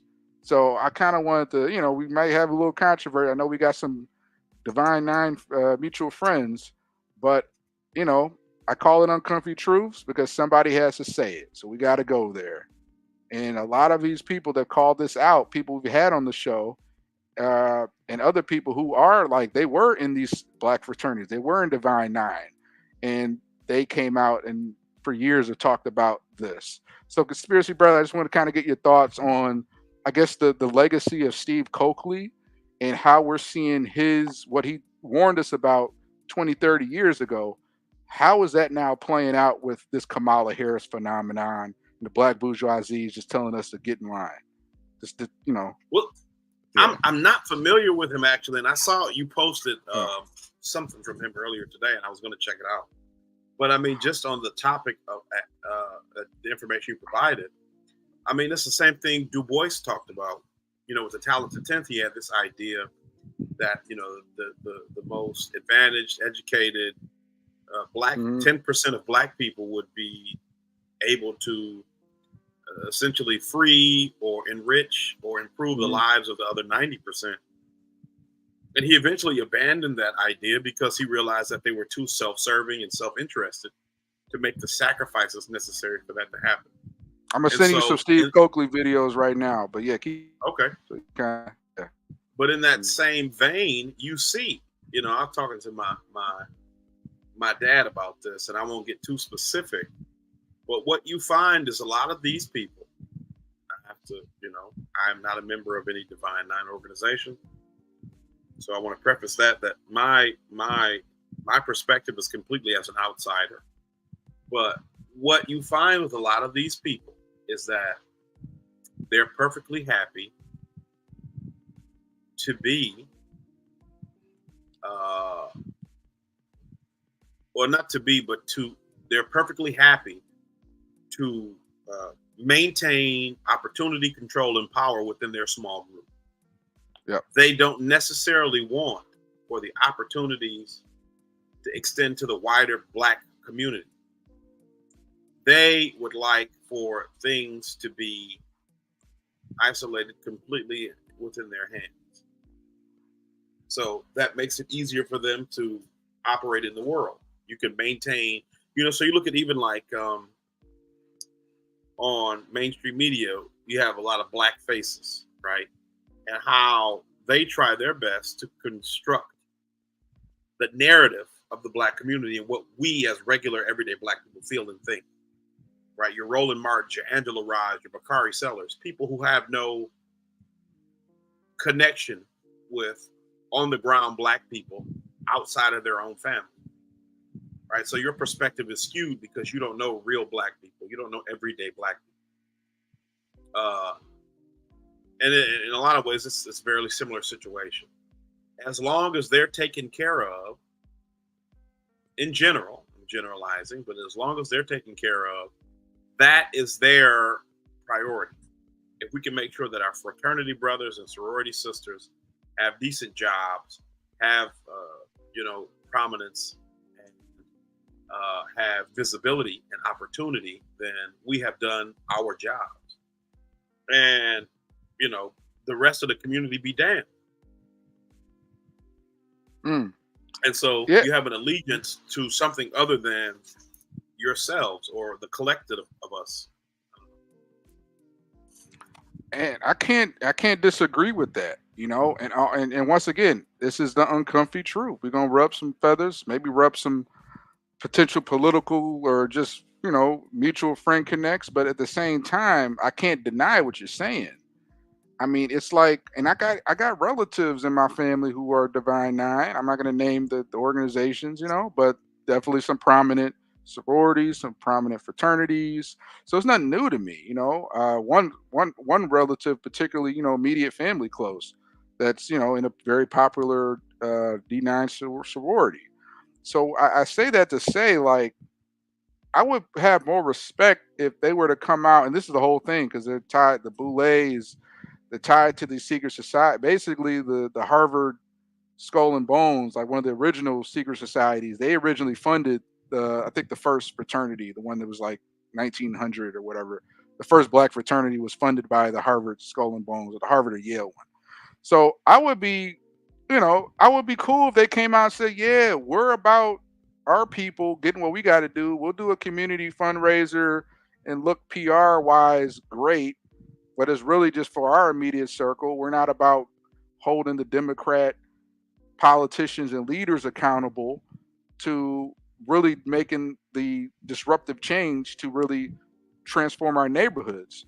And even in this brief interview that I got, Steve Cody, Cleveland, he was like a Sigma side, and he called out a lot of the stuff going on overseas in the 80s. I think a lot of like Africa, where the countries were being destabilized and the people were starving, and they unalived him. They killed him in a plane crash. A few years later, around the same time, Ron Brown, who was like one of the black attorney generals. And it's a thing Steve Coakley talked about, which I thought was very interesting, is that, and I think you'll really like this conspiracy, brother, is where that the globalists who pretty much give their marching orders to the black bourgeoisie, they tell them to focus on domestic and not foreign. Focus on the domestic battles and everything in your neighborhood, and this person over here is racist and they coming after you. Don't focus on the Vietnam War. Don't focus on all that Iraq Gulf War. Don't focus on none of going on. Just focus on us marching to the polls and fighting racism. That Jim Hick guy over there. And when you start talking about that, MLK Jr., who began in his later years calling out the Vietnam War, they killed him. And once again, 20 years later in the 80s, Mickey Leland, look him up. They killed him. And then, of course, Ron Brown. And then, of course, Steve Coakley himself got unalived mysteriously. So once again, I'm all for like black excellence, black people. What I don't like is like I said, like the group of people who tout that we're all about improving improving the black community as a whole, but you're really about just your circle, like you said. Once again, here they're proudly touting the whole mass propaganda, because guess what? They got their orders from the CDC and all their organizations and these and academia funded by farms. They carry that down, those orders down to the universities of these organizations. So that's kind of my biggest beef. Like, we can still live in harmony, but a lot of times we're not saying all. So I know there's a lot of fraternity and sorority members that are out, that are community activists, grassroots level, that are making change in their own communities in big ways. We're not knocking that. We're talking about the ones who are claiming to do one thing. Yeah, we're about making action. We're doing this for everybody, but it's really just for your little circle. So at least just call yourself grassroots. Like, hey, I'm gonna just focus on my neighborhood, like the grassroots people do. But instead, the bourgeoisie, they have this top-down order system where they're like, oh, we're doing all this for everybody, when it's really just looking out for you guys. Like, quit with the propaganda. Be a community activist, grassroots in your neighborhood. If not, quit cosplaying like what you're doing is for the greater good of black people, when you're really, it's just all about gatekeeping. So that's all I got. We don't want to get in trouble, but at the same time, it's uncomfy truth. So we got to just say it. Somebody's got to say it. It's what the show's for. This isn't uncomfy stability, uncomfy power seeking. But anyway, conspiracy brother, anything else you want to add? We don't want to get too much trouble. Well, no, I think you said it perfectly. This is not to demonize every single member of these organizations. Some of these people have done great things within the community. Yeah, great word. There's definitely some good cats out there. But I think by and large they're very self-interested, and so if they're going to operate from their own best interest, we need to operate from ours. And I agree. All right. Yeah, we did spiciness in there. So who knows? That might be a hey, we gotta throw some spicy topics in there, So definitely all right, last thing we're gonna get to is I talked about the EU Digital Services Act and its role in NATO's censorship campaign. So, conspiracy brother, are you that familiar with what's going on with the EU Digital Services Act, what they're trying to pass with that, and how with the along with the NATO? Is that where they're trying to do mass censorship on the internet? Yeah, it's kind of what they're doing, like as far as like attacking Elon Musk, because basically right now there's a big ban where Brazil's banning, I think banning X in their country. So this ties with the whole bigger censorship thing going on, and how if you guys look up Mike Benz does some great work. I think it was recently on Tucker's show. Tucker had him on. So, this I think you mentioned about the Telegram. I think this falls really in line with Telegram founder.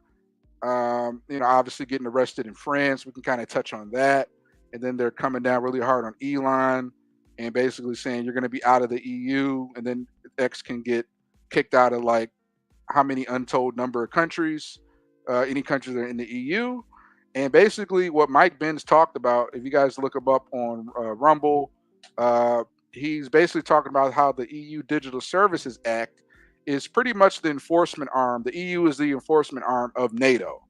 And NATO, at the end of the day, their biggest thing they want to do as a whole, NATO wants to be able to have the power they could crush any current or future populist movements that goes on the left or the right. Even though the populist movement tends to be a little less threatening, they tend to still lean toward aligning with the establishment. There's still some left populist movements out there. But the biggest threat to NATO is the populist right. And basically the EU Digital Services Act is pretty much coming in the way of that, and that kind of shows what's going on with Telegram founder right now, and along with Elon Musk. So I could kind of dive in on an article if you want to. If this one you want to read, or conspiracy brother, you can just give your general thoughts. We can read a little bit of it. We don't have to go into real detail, but we can read a little bit of it just to set up a nice basis for it. Okay. I know we talked about it a little bit earlier, but yeah, I mean, let's see here. What's your news outlet of choice? I'll pick one. You can read it. Wow. I didn't pick a specific article. Yeah, I mean, you could try Reuters. They might. I mean, let's do biased, this. But I think CBS News is even biased. I mean, they're all biased, but I think CBS News, this one might. We can kind of read an article and kind of suss out the BS, especially with like CBS News. So let's kind of. Would you be able to read this article? Then we can kind of break it down. All right. Finish loading. All right, here we go. Whenever you're ready. Yeah. London, the European Union said, so this is from CBS News. They said that, this is from CBS News. So, London, the European Union said Friday that blue check marks from Elon Musk's X are deceptive and that the online platform falls short on transparency and accountability requirements. And the first charges against a tech company since the bloc's new social media regulations took effect. The European Commission outlined the preliminary findings from its investigation into X, formerly known as Twitter, under the 27 nation bloc's Digital Services Act. And again, we were talking earlier about Mark Zuckerberg. Why isn't this being done in tandem? Right? Right. Why aren't you putting these restrictions on Facebook too? Or Instagram, which is still owned by Facebook? Because Facebook's already doing it. Right. He's already proven that he'll do whatever you ask him to do. Or at least Elon is pretending. I'm not going to, because I have no way to know for sure. But he is at least projecting that he won't. So you can scroll down a little bit. All right.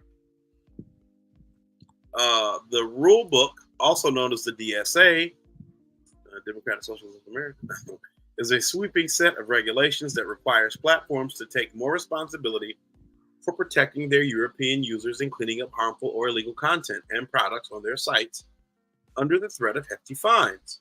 Regulators took aim at X's blue checks, saying they constitute dark patterns that are not in line with industry best practice and can be used by malicious actors to deceive users. Before Musk's acquisition, the check marks mirrored verification badges common on social media and were largely reserved for celebrities, politicians, and other influential accounts. After Musk bought the site in 2022, it started issuing them to anyone who paid $8 per month or one. And here's the thing. That's not it. There was proof after Elon took over that Twitter was essentially selling the check marks for thousands of dollars each. So it still wasn't free. And it wasn't just reserved for celebrities or anybody. Because, for example, David Duke, the notorious racist former leader of the Ku Klux Klan, didn't have a blue check mark when some random PhDs who taught gender theory would have them. And so it was as much a political statement as it was a verification badge. And so it's no different for Elon to charge $8 publicly than for Twitter to, at the time, charge $15,000 privately. You know what I'm saying? Mm-hmm. This is hypocrisy. This is liberal hypocrisy. This is what this is. Quote, since anyone can subscribe to obtain such a, quote, verified status, end quote, it negatively affects users' ability to make free and informed decisions about the authenticity of the accounts and the content they interact with, end quote, the commission said. An email request for comment to X resulted in an automated response that said, quote, busy now, please check back later, end quote. Its main spokesman reportedly left the company in June. Quote, back in the day, blue checks used to mean trustworthy sources of information, end quote. European Commissioner Thierry Breton said in a statement, quote, now with X, our preliminary view is that they deceive users and infringe the DSA, end quote. The commission also charged X with failing to comply with ad transparency rules. Under the DSA, platforms must publish a database of all digital advertisements that they've carried, with details such as who paid for them and the intended audience. But X's ad database isn't, quote, searchable and reliable, end quote, and has, quote, design features and access barriers, end quote, that make it unfit, quote, unfit for transparency purpose, end quote. The commission said the database's design in particular hinders researchers from looking into, quote, emerging risks, end quote, from online ads, it said. The company also falls short when it comes to giving researchers access to public data. The commission said the DSA imposes the provisions so that researchers can scrutinize how platforms work and how online risks evolve. The researchers can't independently access data by scraping it from the site. Let's see, it says the mouse is covering up a little bit. Oh, while does that say while the process? Oh, that's my mouse. Sorry. Oh. While that was my mouse. While the process to request access from the company through interface, quote, appears to dissuade researchers, end quote, from carrying out the projects or gives them no choice but to pay high fees, it said. X now has a chance to respond to the accusation and make changes to comply, which would be legally binding. If the commission isn't satisfied, it can levy penalties worth up to 6% of the company's annual global revenue in order to fix the platform. The findings are only a part of the investigation. Regulators are still looking into whether X is failing to do enough to curb the spread of illegal content, such as hate speech, ridiculous, or incitement of terrorism. They never did this. ISIS had a Facebook. I mean, a Twitter. ISIS. Yep. Oh, and you could say, well, hey, they didn't have the legal means to deal with this threat, but yeah, and they would post the beheading videos on there, right, on YouTube. Yeah. And so this is all weird. But it says the findings are only part of the investigation. Regulators are still looking into whether X is failing to do enough. So I read that. It says, especially through its crowdsourced community notes fact-checking feature. TikTok, e-commerce site, AliExpress, and Facebook and Instagram on their Meta platforms are also facing ongoing investigation. Sure.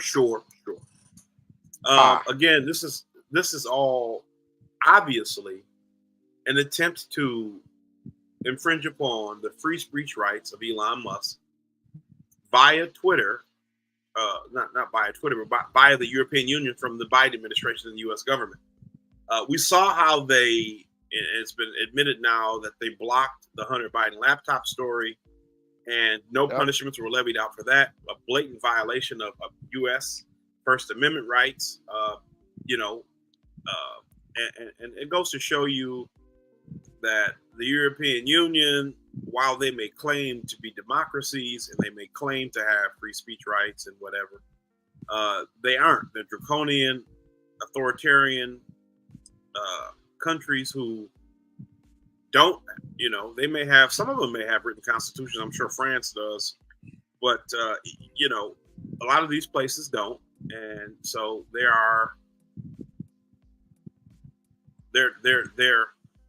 they have no limits on what they can do to their citizenship. Their desire to be able to look into users' private data is also, in my opinion, probably a way for the U.S. government to backdoor users in the United States who they couldn't legally spy on here. And so, I mean, I think for the majority of us citizens, it'd be best if we just didn't use these platforms, because they don't have our the platforms don't have our best interests in mind. But then the governments who exert pressure on these platform owners don't have our best interests in mind either. Yeah, man, I don't think I could have put it any more better. And you see this. I mean, EU's cracking down on a lot of these companies.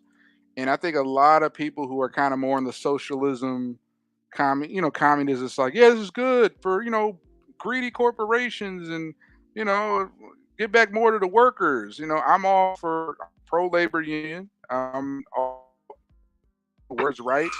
But there comes that where you got EU kind of running around as this sort of gang mafia, bullying these corporations. And you notice it's not about, they're never bullying these corporations about maybe paying your workers more. It's really just about inserting more power. You can't do this, can't do that, censor this. How is that helping worker wages? What exactly in this Digital Services Act is really helping worker wages, really helping people not be in maybe that are hurting from the inflation, the economy recession we're in. But you really see that this EU Digital Services Act is about consolidating more power, for, I say NATO as a whole, even though they're not talking about NATO at all here. NATO is a big part of that, that Mike Benz talks about. And then, like you said earlier, conspiracy brother, like if Mark Zuckerberg is doing so much good and fighting the establishment, why aren't they cracking down on him anywhere near as much as Elon? And it's kind of like the Trump effect. The more they come after Elon, the more I'm like, man, maybe this guy really is exposing something the elites don't want. Because I know when you're like in lockstep with the elites and they aren't even coming after you, and you're like the golden child, you're at the Met Gala and you're like the prince of the ball or whatever they call it. Like I don't see you as like the belle of the ball. Yeah, I don't see you as a big fighter for the people when the establishment is touting you. But somebody who keeps getting everything in the kitchen sink thrown at him, like a Trump, like a Peter Navarro, a Steve Bannon, a Elon Musk, a Stop Cop City protesters, the black socialists who called out the Biden DOJ and the DOJ coming after him. The Uhuru movement. Yeah. The Uhuru movement. Yeah. What was that? I was saying the Uhuru movement is what they were called. Yeah, the The Uhuru. Black Yeah, the Socialist. Uhuru. Yeah, the people that are actually speaking truth to power. When the elites start coming after you like that, it makes me turn around and think, okay, I guess they are doing something that the elites don't like, and and that you're going to earn more points in my book. So I just think we got to continue to follow this. I think from what Mike Benz was saying, this EU Digital Services Act, I don't think it's been passed. It's still, I mean, it's an act that's been passed, but I think they're trying to pass some new legislation to add to it, or to, don't quote me on it, or I think amendments to give it even more oversight. And we just got to continue to not let, they're trying to, these little puff pieces right here, new rules to protect your rights and help protect human rights, and all that double speak they're using to let you willingly give up more of your rights under the guise of we're protecting you. EU is going to protect you. This digital service act is going to protect you. And we're seeing this blow up with Telegram. The Telegram founder, he's going through the same hell. So yeah, that's pretty much all I got. That's our last topic, conspiracy brother of the night. We're heading in about 2 hours. But is there any other topic, or maybe anything you want to discuss, maybe before we wrap up? Anything in the news, or Well, yeah. I mean, I'd like to. I know we're really knocking on 2 hours. It's an hour and 53 minutes, but I'd like to kind of get into that Kamala Harris interview. Yeah, that's a short show. I CNN. mean, we're Yeah. short show. But yeah, you want me to just pull up some articles on it?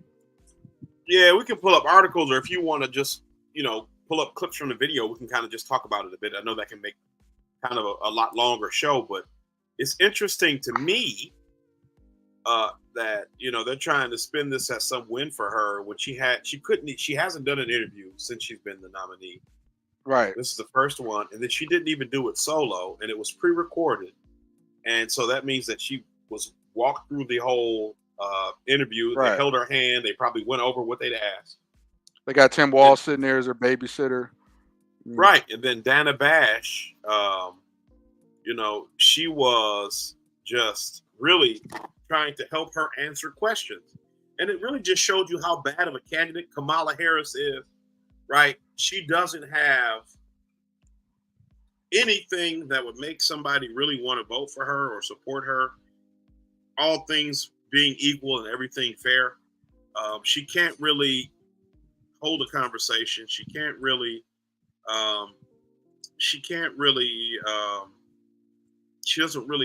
do well on her feet, and so it's really sad that they're trying to force this woman onto us. And what I think is, if she's confronted at all in this debate on September 10th, and maybe we'll do a live watch. I don't know. They might restrict it because I think it's on ABC. They might nuke our channel if we do that. All right. But you'll see just how terrible she is. She was that bad in 2019. She's a liar, and even Dana Bash pushed back on her a little bit. So yeah, it's funny. I saw some clips, and I was going to add that I think my prediction for this interview coming up, they're going to now turn the tables. Just how Biden was persona non grata, where we thought going into the June debate that it was a trap for Trump, ended up being a Biden. For Biden, I think Trump he has the wherewithal as far as his debate skills to counter it, but I think they're going to start doing things that may, in a way, like they're going to do as much as they can to prop up Kamala. It's once again the same rules, muted mics, one person talk at a time, no audience. So it's becoming even that among itself. I don't think there's been a presidential debate in history, and it just shows like a very creepy dystopian, no audience, no clapping, no how dare, so that alone is just really something off in my spirit about just no audience there and these very draconian rules. But I still commend Trump for kind of being like, I'm gonna still go to the Lions Den regardless. So I think they're gonna kind of try and do what they can to prop up. Kamala, at the end of the day, she's gonna have a teleprompter in front of her. She's gonna have all this stuff to protect her. But my other thing I wanted to mention with the CNN interview is that apparently there was a total of 6 hours of production to set up this whole interview. They only ended up shooting 2 hours of the interview. They cut it down to 40 minutes, then I think 18 minutes aired on CNN. So I get a lot of the right wing conservatives are kind of running around talking about, oh my God, how could she sit there with a babysitter, Tim Walz?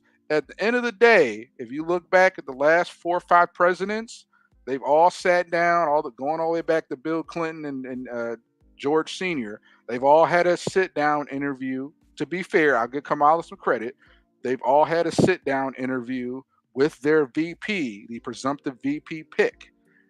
But what our beef is that, however, that president after became nominee was running, sat down single interviews. They did multiple single interviews leading up to the joint president VP debate.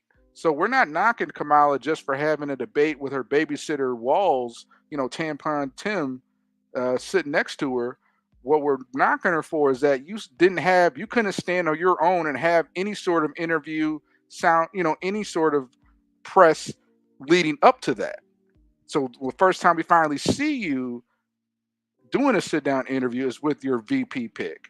So I think that's the big sort of, that's the big hang up that's really making Kamala look really terrible, So you say you want to try and watch a clip or what was your? Yeah, I mean, we don't have to. We can if you want, but I just wanted to, to be able to look at a little bit of it to kind of see how bad she looked. Yeah, let's see if we could. She looked. Yeah. Oh, there's plenty to see. Let's see if I can pull one up. See if we can go to video. Okay, here we go. All right, let's see if we can watch some of this. I might have unplugged my headphones. Fan.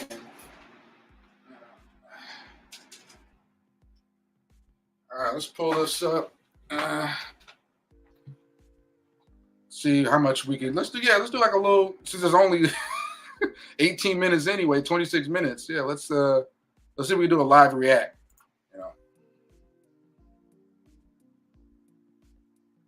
Let me know if you could hear it.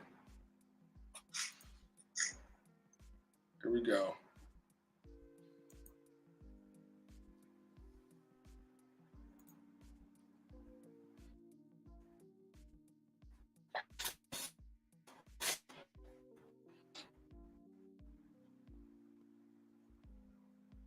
Look at those faces. That's the face of our future.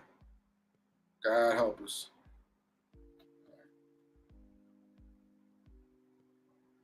All right, computer trouble again.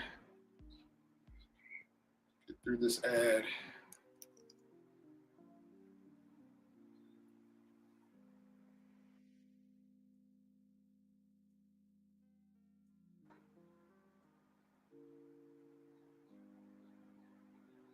Hello? Yep. All right. Let me know. It starts playing if you can hear it. Okay, we'll do.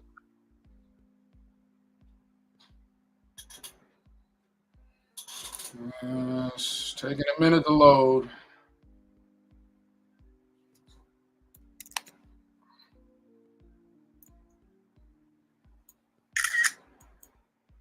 All right, let me refresh this again.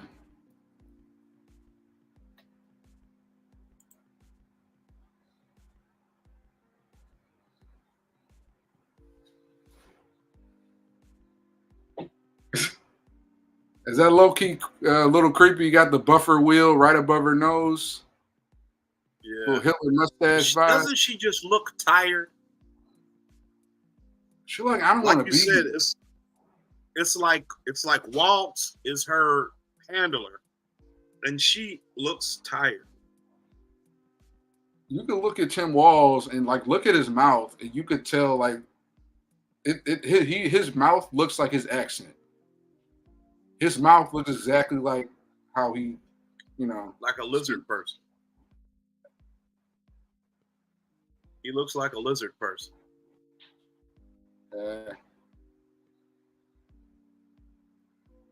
I don't know what's gonna happen, man. It's That's all right. That might be a sign.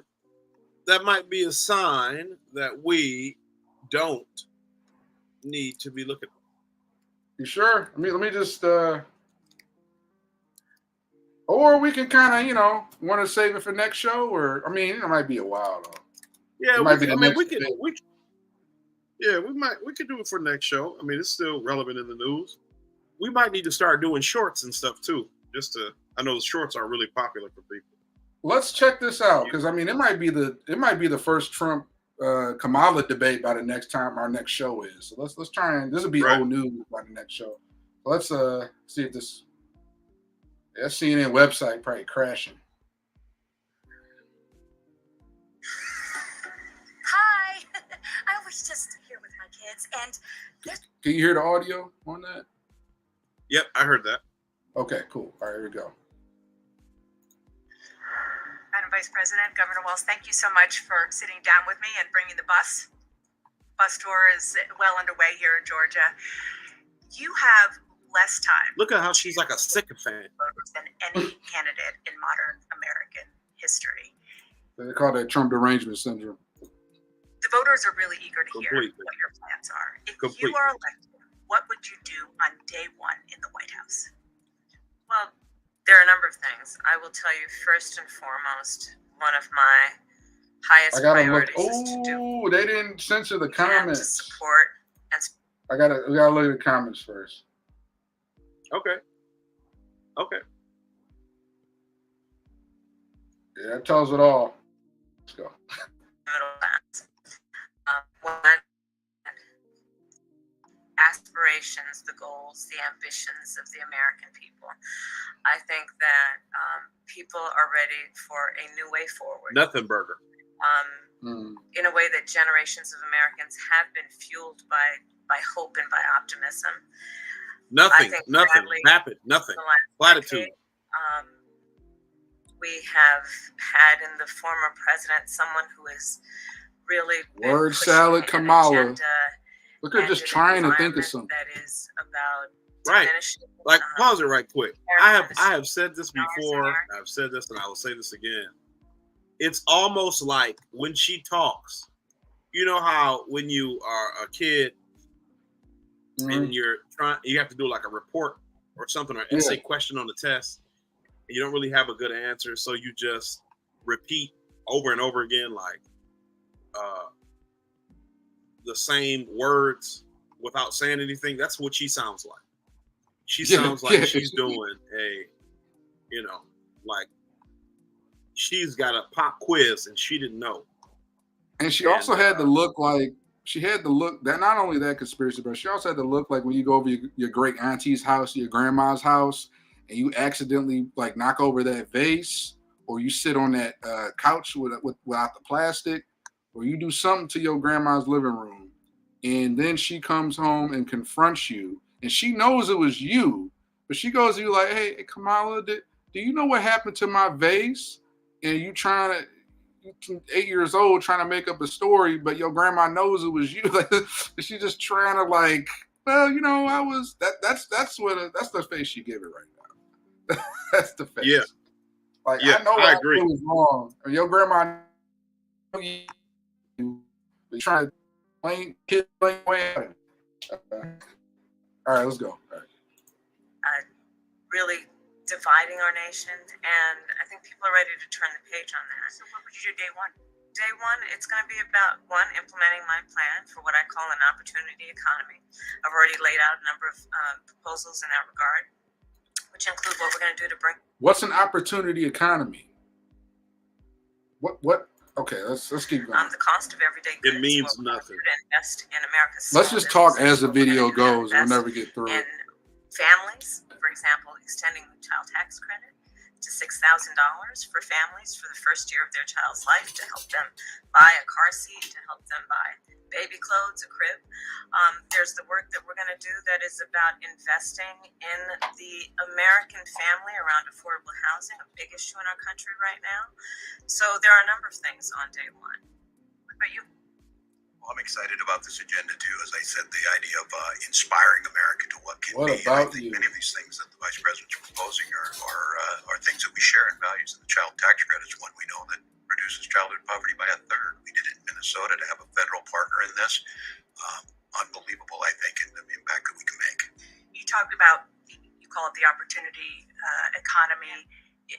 You are well aware that right now many Americans are struggling. Hey, conspiracy brother, I do got to get your thoughts on when they mentioned the child tax credit. What were your thoughts on what they just mentioned? Like it helps reduce poverty. Like what was the example she gave were even BS. Like that's how insignificant that is. The example, they can buy diapers? What are you talking about? They can buy diapers and, like she doesn't have kids. She doesn't have kids. She never had kids. So you don't understand kids. And so trying to make yourself relatable in that way when you don't have kids is weird. The fact that you would, you wouldn't try to have, she doesn't have any policies though. She doesn't have a platform at all. Her policy is abortion. So to pretend that you care about children at all is weird, right? Like we've talked about it, and so maybe what I'm saying seems contradictory to the idea that I don't believe abortion should be illegal, but you don't have kids, and your platform, your only policy that anybody ever talks about is abortion. Why are you talking about children and a child tax credit if it isn't pandering? That the amount of money you're offering is insufficient due to the inflation that was caused by the policies that you implemented or that you supported as vice president. But it's just pandering. She's just saying things. Price caps. What are you talking about? If Trump doesn't say it first and she's responsible for having to come up with anything that isn't abortion, she falls flat on her face. Facts. All right, let's see. Let's get through this. I think it's only a 26-minute interview in total. Do you have a hard stop at all, conspiracy brother? I think we should just go ahead and get through the whole. We can just go through it if you want. Like I said, if you want to just wait and go through it next show, or if you want to do like a special show like next Sunday, we can do it. I got time. Either way, I got time. Well, let's just knock it out now because we meet every 2 weeks. It'll be like the Trump Kamala debate by the next time. This will be old news by then. So let's just I haven't seen this yet either, so I'm interested. So sounds good. There's a crisis of affordability. One of your campaign themes is we're not going back. But I wonder who will go back. The groceries were less expensive. Housing was more affordable when Donald Trump was president. Well, let's start with the fact that when Joe Biden and I came in office, during the height of the pandemic, we saw over 10 million jobs were lost. Literally. You told people to stop working. Hundreds of people a day were dying because of COVID. The economy had crashed. No, they weren't. They were dying because of the treatments that you were given or not given. Of that crisis. When we came in, our highest priority was to do what we could to rescue America. And today, we know that we have inflation at under 3%. A lot of our policies have led to the reality that America. That's another talking point I gotta call BS. Is that whole is under 3%, and their whole thing is inflation is down 10% from a year ago. And the most they could cite is that, it's down since 2021. And my question is, who was in office in 2020? Oh, exactly. So they always keep doing that run around Turner point. Well, inflation is down from 10% from a year ago. And it's like, well, guess who was in office then? So that talking point. All right, let's keep going. Faster than any wealthy nation around the world. But you are right. Prices, in particular for groceries, are still too high. The American people know it, I know it, which is why my agenda includes what we need to do to bring down the price of groceries. For example, dealing with an issue like the very groceries you had the price go up while you were in office, but price gouging. What we need to do to extend the child tax credit to help young families be able to take care of their children in their most formative years. What we need to do to bring down the cost of housing. My proposal would be a tax credit $5,000 time home buyers. They can just have enough to put a down payment on a home, which is part of the American dream and their aspiration, but do it in a way that allows them to actually get on the path to achieving that goal and that dream. So you have been vice president for 3.5 years. Yeah. The steps that you're talking about now, why haven't you done them already? Well, first of all, we had to recover as an economy, and we have done that. I'm very proud of the work that we have done that has brought inflation down right quick. 3%. The work that we have done to cap the... So, like I was saying, and I said it over her speaking, but I just want to back up a little bit. Yeah. The economy was bad because you guys, first you told Trump before he got it, you got to shut everything down. You told people to stop working. You had no infrastructure set up for these businesses who stopped working to stay open. You handed out STEMI checks for people to incentivize people to stay home. Right. But it was still not, it wasn't enough to sustain these businesses. You know what I'm saying? It wasn't enough of these businesses who you forced to close to pay their bills, let alone their workers. So businesses shut down disproportionately.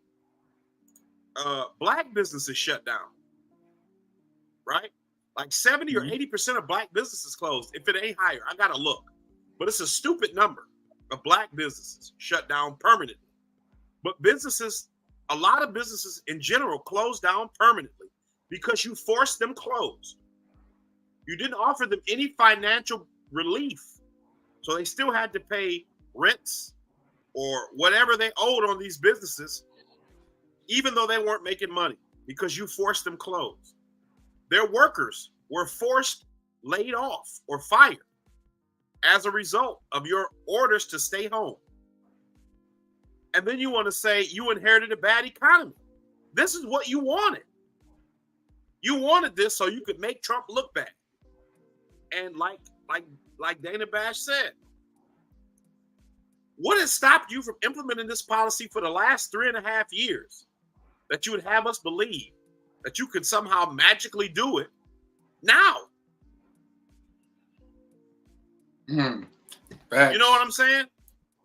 No, I'm right there with you. I got nothing else to add to that. So let's just, once again, we could keep pausing it whenever we feel the need to pause, but then we could also give our feedback in between. I want to get through all three of these. I think we owe it to our audience to do it. So let's go. Cost of insulin at $35 a month for seniors. Donald Trump said he was going to do a number of things, including allowing Medicare to negotiate drug prices. Never happened. We did it. So now, as I travel in the state of Georgia and around our country, the number of seniors that have benefited, I was in Nevada recently, a grandmother who showed me her receipts. And before we capped the cost of insulin for seniors at $35 a month, she was paying hundreds of dollars, up to thousands of dollars a month for her insulin. She's not doing that anymore. You maintain Bidenomics. Okay, I got to call BS on that too. Okay. Where I think you know where I'm going with this, on how they're kind of circle. Yeah. Where they're trying to circle around and like she's done talks and sound bites. So we're fighting big pharma to lower medicine costs and insulin. The cost of your insulin, where 2-3 years ago, you were forcing people to take an experimental vaccine, emergency authorized, making millions upon hundreds of millions for the pharmaceutical companies. Billions actually, with a B. Mask, the mass productive mask for face masks, but just the vaccines alone, she wants to try and claim that she was fighting big pharma. But because we lowered your insulin costs. But any conspiracy, brother.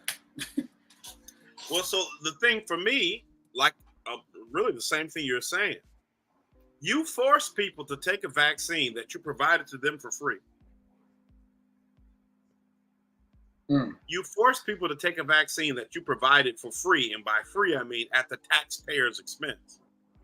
And you still, and that was experimental, fully experimental. But here for insulin, which we know is a problem, you don't have a mechanism in place to provide insulin for free. This is why I knew the vaccine was BS. Because the government doesn't give you anything for free. Like the saying goes, if the service or the product, if the product is free, if the service is free, you're the product. That's the expression. Yep. All right. If the service is free, you're the product. That's the same thing here. Bingo. The U.S. government don't give you anything for free, especially not medication. And so the fact that it reminds me of that whole, remember when KFC did that grilled chicken back in the day? It was like 2007 where you could go. Oh, yeah, they tried to go on the grilled chicken. Yeah. Yeah, Oprah bought everybody grilled chicken. And it was like, what? Yeah, you could go get this. You could take this coupon, print it off, and you'll get free grilled chicken. And then it was like you could print off as many as you wanted, as often as you wanted. And there was no accounting in place to make sure that people weren't abusing it. I knew that was some kind of scam too. Yeah, and no one called Oprah racist for handing out chicken coupons. You had Mary J. Blige. I remember right when she broke into like the white mainstream with like "Be Without You, Baby," whatever. Like she was dancing in McDonald's commercials with chicken sandwiches. Right. You know, but Trump goes to one Chick-fil-A in Atlanta with black people. All of a sudden, that's racist. You know. Right. All right. Here we go. Is a success. I maintain that when we do the work of bringing down prescription medication for the American people, including capping the cost of the annual cost of prescription medication for seniors at $2,000, when we do what we did in the first year of being in office to extend the child tax credit so that we cut child poverty in America by over 50%, when we do what we have done to invest in the American people and bringing manufacturing back to the United States so that we created over 800,000 new manufacturing jobs, bringing business back to America, what we have done to improve the supply chain so we're not relying on foreign governments to supply American families with their basic needs, I'll say that that's good work. There's more to do, but that's good work. I want to get some clarity on where you stand on some key policy issues. Energy is a big one. When you were in Congress, you supported the Green New Deal. And in 2019, you said, quote, "There is no question I'm in favor of banning fracking." Fracking, as you know, is a pretty big issue, particularly in your must-win state of Pennsylvania. Do you still want to ban fracking? No, and I made that clear on the debate stage in 2020, that I would not ban fracking. As vice president, I did not ban fracking. I believe at town hall you were asked, would you commit to implementing a federal ban on fracking on your first day in office? And you said, there's no question I'm in favor of banning fracking. So yes. So it changed in that campaign? In 2020, I made very clear where I stand. We are in 2024, and I've not changed that position, nor will I going forward. I kept my word, and I will keep my word. Okay, Kamala. What made you change that position at the time? Well, let's be clear. My values have not changed. I believe it is very important that we take seriously what we must do to guard against what is a clear crisis in terms of the climate. And to do that... This might be my last pause where I got called BS on my policy. Your values haven't changed. Where you voted, you were the deal-breaking vote as VP for the Inflation Reduction Act, which, surprise, didn't reduce inflation, and also included in there where it came after the tips of of service workers. And now all of a sudden when Trump comes out in June, I won't tax tips. 2 months later, you come out with the same thing. And then I think even recently, like a few days after RFK endorsed Trump, she comes out and says, "Oh, I will appoint a Republican to a cabinet." So you see, like she's flip-flopping left and right, or claiming, I don't know. That's all I got to say. All right. We can do what we have accomplished thus far. The Inflation Reduction Act, what we have done to invest, by my calculation, over probably $1 trillion over the next 10 years, investing in a clean energy economy. What we've already done, creating over 300,000 new clean energy jobs. That tells me, from my experience as vice president, we can do it without banning fracking. And Pause it right here for me. I know you didn't want to. We were so close. But it's two things. So first, the reason why her policies, her principles haven't changed is because she has none. We've talked about that. Her only principle is abortion. Facts. She's an empty suit. She's a puppet.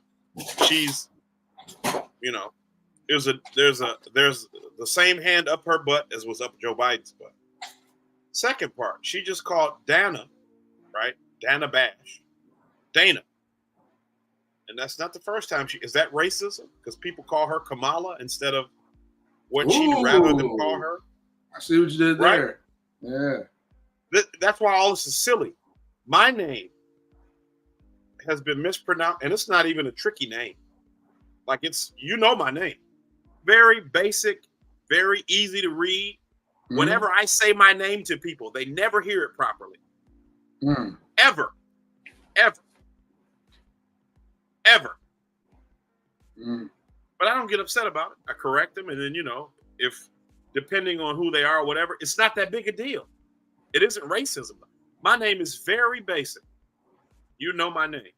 And that's a great point, because once again, they try and do that under the whole "how dare you attack black women" sort of thing. Like, oh, you pronounce her name wrong, or they try and do like if you call him by a DI hire, it's like calling them the N-word. And then even with when Trump went to the National Black Association of Journalists, and then all the hate he got, where a lot of people identify with Trump just telling them how it is, how they just went there and she gave this loaded, nasty question. And I think that particular journalist that asked that question to Trump, for years, they have this sort of platform, black girl magic. I can be as seen as racist to everybody else because I'm protected class. That whole mantra, that whole mindset stems down to their whole war with words, where when Trump was just matching his energy, just because Trump was matching the energy of her, all of a sudden it's racist. You call somebody DI hire, oh, that's racist. Oh, you pronounced Kamala's name wrong. You said Kamala, that's racist. It's that whole double speak sort of it's just another mind game. So yeah, really great point. Great point. All right. Increased leases for fracking, as Here's vice a great president. one. So I'm very clear about where I stand. And there's some policy or scientific data that you saw that you said, oh, okay, I get it now. What I have seen is that we can shout out to so we got a comment. Shout out to we've had a few comments. Oh, my bad, y'all. We gotta get better at we gotta get better at looking at the comments. So shout out to two great comments. Krista Dennis, actual birth rate is down because people cannot afford to rear a child. And then Dennis also mentioned, is Walz going to be on the presidential debate also? I was seeing it right there. Like, Kamala, look at the camera. You're a good girl. That's a good one. All right, this first one was over. We'll make sure to get better, y'all. As soon as the comments pop in, we'll throw them up on the screen, shout you guys out. All right, let's get to part two. Conspiracy brother, any comments as we head into part two? The rocket equation. So this is when I believe they ask her if she's black, and she doesn't say yes. And some people who want to make excuses for her try to say, well, why would they? Why? What else is she supposed to say? But if somebody asked me if I was black, I wouldn't hand wave it away. There wouldn't be a hesitation. Right. There wouldn't be looking over at No Tim hesitation. Walz. Oh man! All right, here we go. Another issue, big one, is immigration. As vice president, you were tasked with addressing the root causes of migration in southern countries and northern part of Central America. The northern part of Central America that deals with, that affects the southern. You were the border czar. During the Biden-Harris administration, there were record numbers of illegal border crossings. Why did the Biden-Harris administration wait 3.5 years to implement sweeping asylum restrictions? Well, first of all, the root causes work that I did as vice president, that I was asked to do by the president, has actually resulted in a number of benefits, including historic investments by American businesses in that region. the number of immigrants coming from that region has actually reduced since we began that work. But that is a complete utter lie. Like, oh my God, how are we gonna get through this, bro? But all right, let's keep going. Anything you want to add, conspiracy brother? That's just a blatant lie. I mean, yeah. You know, you've been in power 3.5 years already. And, you know, I talked to my dad about this, but you got rid of the Title 42 that because of a health emergency wouldn't allow immigrants in or asylum seekers. You got rid of Remain in Mexico. Mm-hmm. You instituted catch and release. Right? The only reason why the migrants are actually getting around the country now, in large part, because they were doing it covertly anyway, is because Abbott in Texas and DeSantis, if I'm not mistaken, were moving them up to Chicago, into DC, into New York, and to Martha's Vineyard, to the sanctuary cities, because nobody cared when they said, hey, we can't afford to take care of all these people. So, you know, this is revisionism and lying. You are seeing the rewriting of history in real time with a touch of sass and gaslighting. So here we go.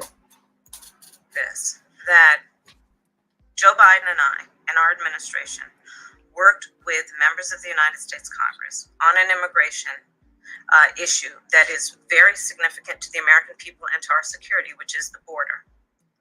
And through bipartisan work, including some of the most conservative members of the United States Congress, a bill was crafted, which we supported, which I support. And Donald Trump got word of this bill that would have contributed to securing our border. And because he believes that it would not have helped him politically, he told his folks in Congress, don't put it forward. He killed the bill. A border security bill that would have put 1,500 more agents on the border. And let me tell you something. The Border Patrol endorsed the bill. And I'm sure in large part because they knew they were working around the clock. And let's pause this. Yeah, I got a few things. You go ahead, conspiracy brother. I got some receipts. If I'm not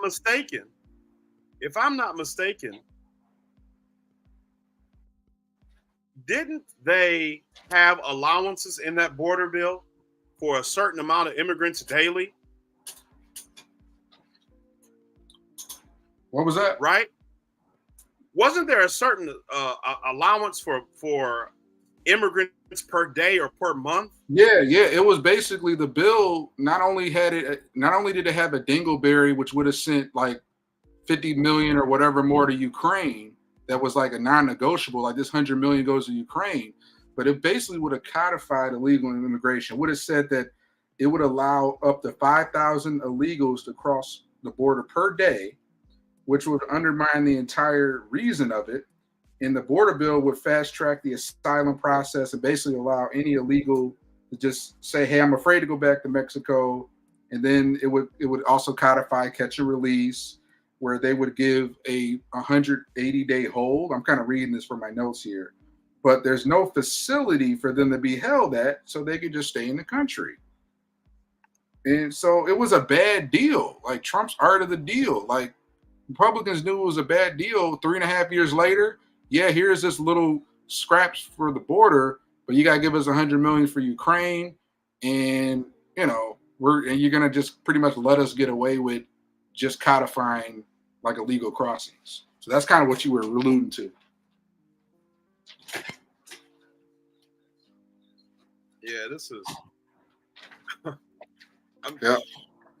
I mean, you compare, comparing the way Dana Bash, I don't care because I don't think it's racist to mispronounce people's names.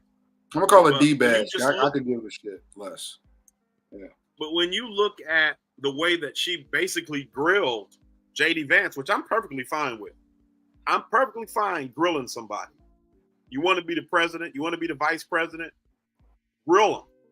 But don't do it two-tiered.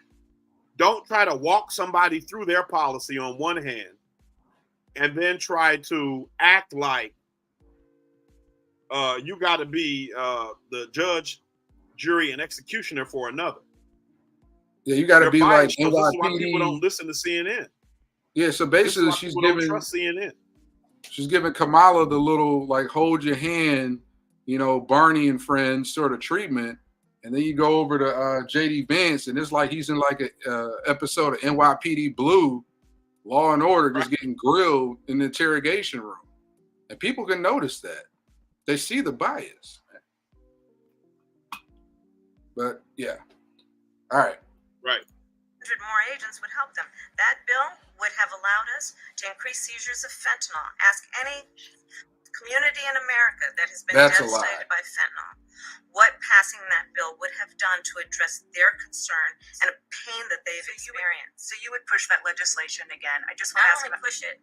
I will make sure that it comes to my desk and I would sign it. Just one other question about something that you said in 2019 when you first ran. There was a debate. You raised your hand when asked whether or not the border should be decriminalized. Do you still believe that? I believe there should be consequence. We have laws that have to be followed and enforced that address and deal with people who cross our border illegally, and there should be consequence. And let's be clear, in this race, I'm the only person who has prosecuted transnational criminal organizations who traffic in guns, drugs, and human beings. I'm the only person in this race who actually served a border state as Attorney General to enforce our laws and enforce our laws as president going forward. I recognize the problem. Generally, how should voters look at some of the changes that that's not the flex she thinks it is. You've explained some of here in your policy. Is it because you have more experience now and you've learned more about the information? Is it because you were running for president in a Democratic primary? And should they feel comfortable and confident that what you're saying now is going to be your policy moving forward? Dana, I think the most important and most significant aspect of my policy perspective and decisions is my values have not changed. You mentioned the Green New Deal. I have always believed, and I have worked on it, that the climate crisis is real, that it is an urgent matter to which we should apply metrics that include holding ourselves to deadlines around time. We did that with the Inflation Reduction Act. We have set goals for the United States of America and by extension that act didn't do shit around when we should meet certain standards for reduction of greenhouse gas emissions. As an example, that value has not changed. My value around what we need to do to secure our border, that value has not changed. I spent 2 terms as the Attorney General of California prosecuting transnational criminal organizations, violations of American laws regarding the illegal passage. Here's another thing I just realized. In this interview, she's saying, oh, I was tough on the border. I, prosecuted the gangs, the drug and gun runners. But then you still got the media talking about she was never the border czar. Well, so what? Which it either is or it isn't. Well, that's what so it was a CNN panel I watched. It was somebody commenting on it. It wasn't the panel itself. And they were saying in the panel, yeah, she should take credit for the border, but she shouldn't. I mean, she should take credit for the good stuff in the Biden administration, but she shouldn't be responsible for any of the negative stuff. Oh, I think you cut out that last part. You were a little choppy. Well, they were saying she should be taking credit for all the good stuff in the Biden administration, but she shouldn't be held responsible for any of the bad stuff that the Biden administration has done. And so it just shows you they operate completely from a position of bad faith. And a lot of interested in doing anything. All they want is to be able to take credit for the good stuff, and they don't want any responsibility for the bad. Exactly. And the black community, they're once again the bourgeoisie we talked about that are defending Kamala, hand and foot. Like, it's kind of what we talked about once again, racial idolatry. And you kind of see the similar with like Angel Reese. I know I'm kind of getting off topic with Angel Reese. She's the other WNBA player. Her and Caitlin Clark got the big, got the beef going on. So it's like whenever there's any sort of criticism toward her, is all of a sudden, how dare you attack Angel Reese like that? She was only 18. She was just a child. So they child and codify her when she does something wrong. But all of a sudden, when something good that happens, it's kind of like, oh, well, yeah, it's good that happened. She's grown enough to. It's basically like when there's situations, they'll defend her and say, well, she's grown enough to make her own decisions. How dare you try and codify her? She's grown enough. And when she does something bad, it's like, how dare you attack her? And they kind of go in and treat her like a child. But then at the same time, they'll argue on certain scenarios, like quit trying to infant or something like that. See the same thing as magic when it's politically convenient. So you see that from Angel Reese in the WNBA. You see that same racial idolatry with Kamala Harris. It's just, I know it's a weird parallel I just drew, but I just see those parallels where you're politically protecting them and then have the sort of veil of, well, you're trying to protect black women. Like, no, you're trying to use that as a smokescreen politically, and we see through that. So, all right. Drugs and human beings across our border. My values have not changed. So that is the reality of it. And 4 years of being vice president, I'll tell you, one of the aspects to your point is traveling the country extensively. I mean, I'm here in Georgia. I think somebody told me 17 times since I've been vice president in Georgia alone.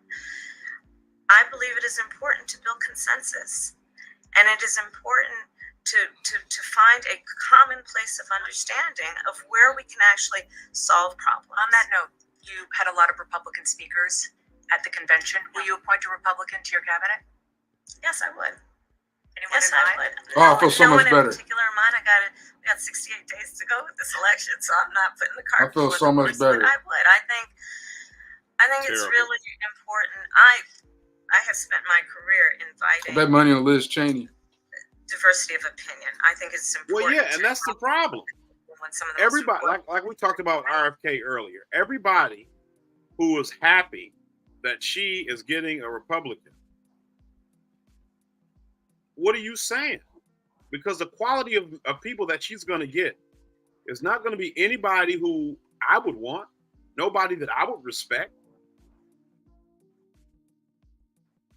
Probably be minimum that had to be a DNC. So I short list is like any Republican that was that was caught at the DNC makes a short list. That or the J6 committee. So she got a whole list of swamp creatures just lined up that I'm not, these neocon Bush warmongers, I'm not excited about that. I mean, maybe Nikki Haley, maybe Mitt Romney, we don't know. But it ain't gonna be good. All right, let's go. All right.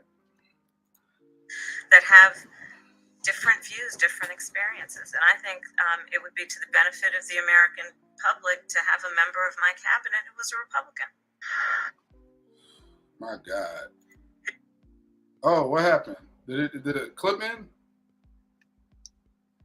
It was only 3 minutes? I think it's a commercial. They chopped it up. They might have chopped it up more because it could just be a. Oh my God. Yeah, okay. We still got 3 minutes. I want to ask you about your opponent, Donald Trump. I was a little bit surprised. People might be surprised to hear that you have never interacted with him, met him face to face. That's going to change soon. Here you go. But what I want to ask you about There you go. Wow. what he I said didn't know that. last month. He suggested that you happened to turn black recently for political purposes, Facts. questioning a core part of your identity. How dare he? Same old tired playbook. What tired playbook? That was facts. What were you about to say, conspiracy brother? Well, look at how she responds. Same old tired playbook. Next question. No, that ain't what you would do if you were really a black person and somebody was questioning your identity. You'd have a lot more indignance, and you'd answer the question. You would start, yeah. Instead, you deflect, but you can't. You have an Indian bringing, You know, all of a sudden she went to Howard and pledged AKA, but even her whole first half of her political career was on the Indian identity. And even Shamika Michelle, while she's like a personality over at the Blaze, you know, Jason Whitlock, I know everybody don't like him, but he's good on some things, and she's one of his contributors on the show. And she was like, yeah, like, Kamala, I never hear you about being at the fish fry or being at the neighborhood, you know, playing with the fire, you know, the fire hydrant, you know. It's like you can name very tangible Black experience examples if you're really Black, but she doesn't have none. She doesn't even have people around her that can at least pull some fake stories. I think that there's a couple of them she pulled out. But you can just tell it was very put together. You know, so she shouldn't just be clamming up right now. Same old Trump, you know. I don't know. Conspiracy brother, anything? Well, she has to deflect somehow. She has to deflect somehow. That face says it all. You know, she doesn't have anything better, so that's what she does. This face looks like she's holding in a lie the same way she's holding a fart.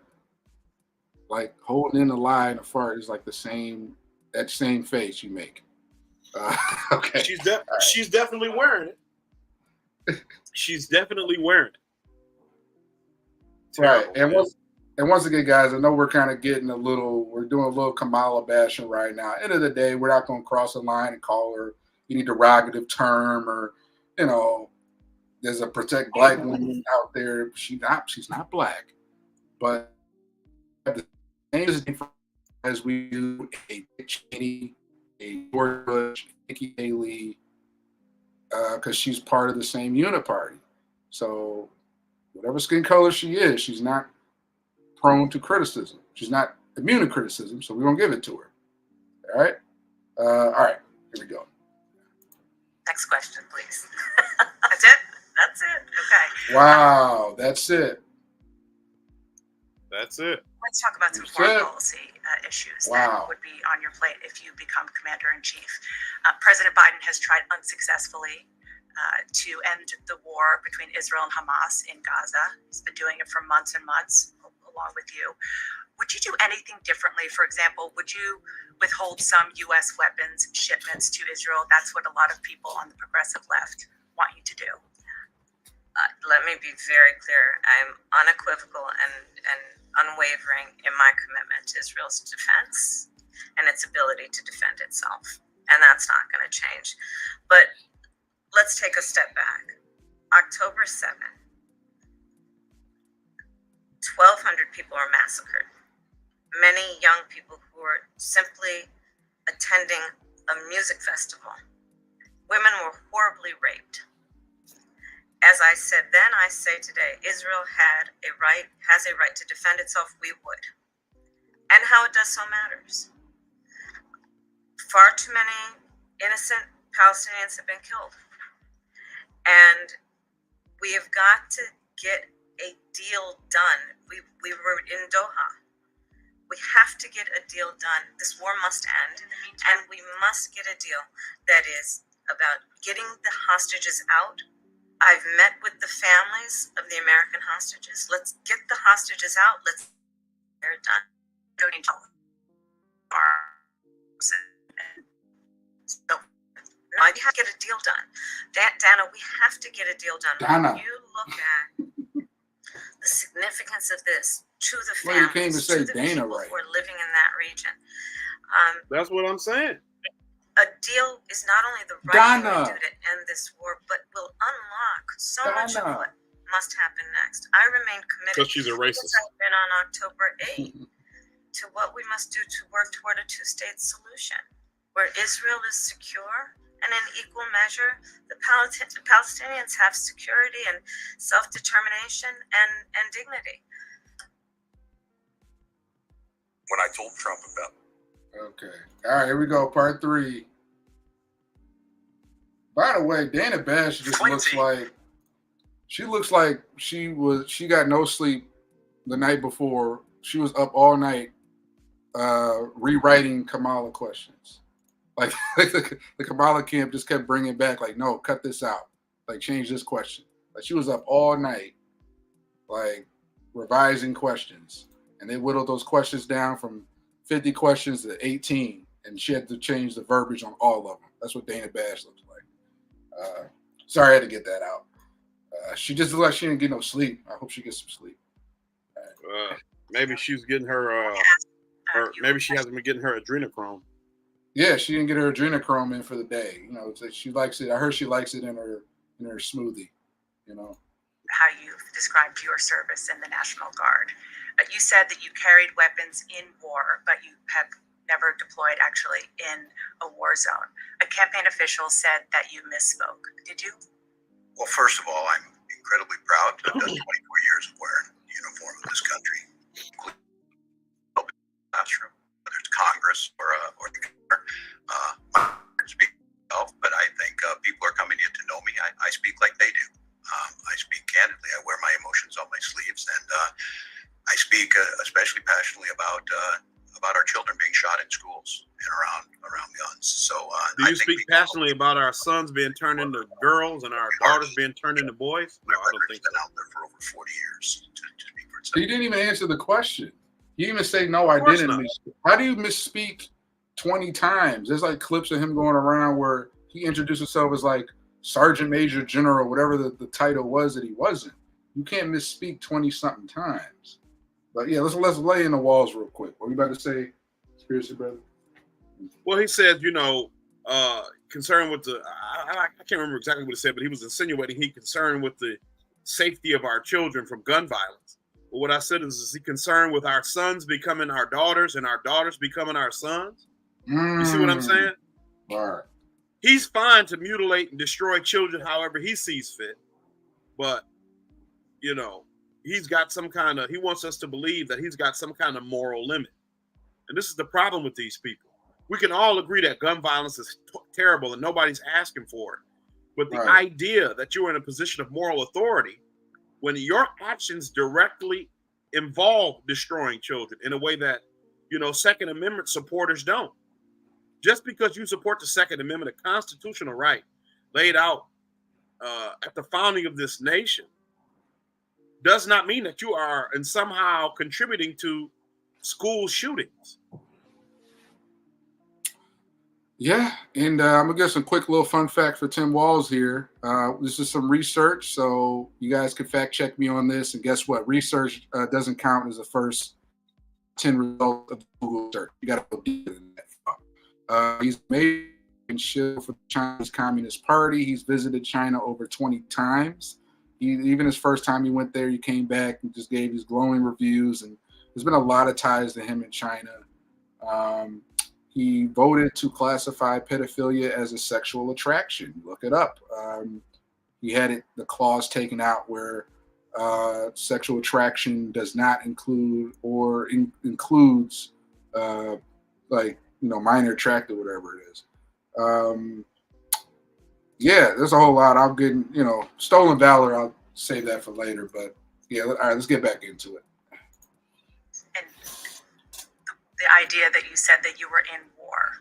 Did you misspeak as the campaign has said? Yeah, I said we were talking about in this case, this was after a school shooting, the ideas of carrying these weapons of war. And my wife, the English told my grammar's not always correct. But no, he was talking about the 20 times he's been interviewed. He mentioned I carried weapons of war. Well, not every time, but he mentioned his rank. When you say rank, that rank meant that he had that rank and carried weapons of war when he was deployed. But he never got that rank and was deployed. So that's I just had to call BS on that. If it's not this, right. It's an attack on my children for showing love for me, or it's an attack on my dog. I'm not going to do that. And the one thing I'll never do is I'll never demean another member's service in any way. I never have, and I never will. I just one other question, because again, Yeah, don't say that title ever again, man. it's all new. This was not, however many days ago, this was not on either of your bingo cards, especially yours. You had to clarify that you had said that you and your wife used IVF, but it turned out you used a different kind of fertility in order to have children. And then when you ran for Congress in 2006, Get it up, Tim. repeatedly made statements 1995 arrest for drunk and reckless driving. What do you say to voters who aren't sure whether they can take you at your word? Well, I've been very public. I think they can see my students come out, former folks I've served with, and they vouch for me. I certainly own my mistakes when I make them. The one thing I'll tell you is I wished in this country wouldn't have to do this. I spoke about our infertility issues because it's hell, and families know this. And I spoke about the treatments that were available to us that had those beautiful children there. That's quite a contrast in folks that are trying to take those rights away from us. And so I think care about rights now. Know who I am. They know that record. They've seen that. I've taught thousands of students. I've been out there. And I won't apologize for speaking passionately, whether it's guns in schools or protecting of reproductive rights. The contrast could not be clearer between what we're running against. The vice president's position on this has been clear. And I think most Americans get it if you've been through that. I don't think they're cutting hairs on IVF or IUI. I think what they're cutting hairs on is an abortion ban and the ability to be able to deny families the chance to have a beautiful child.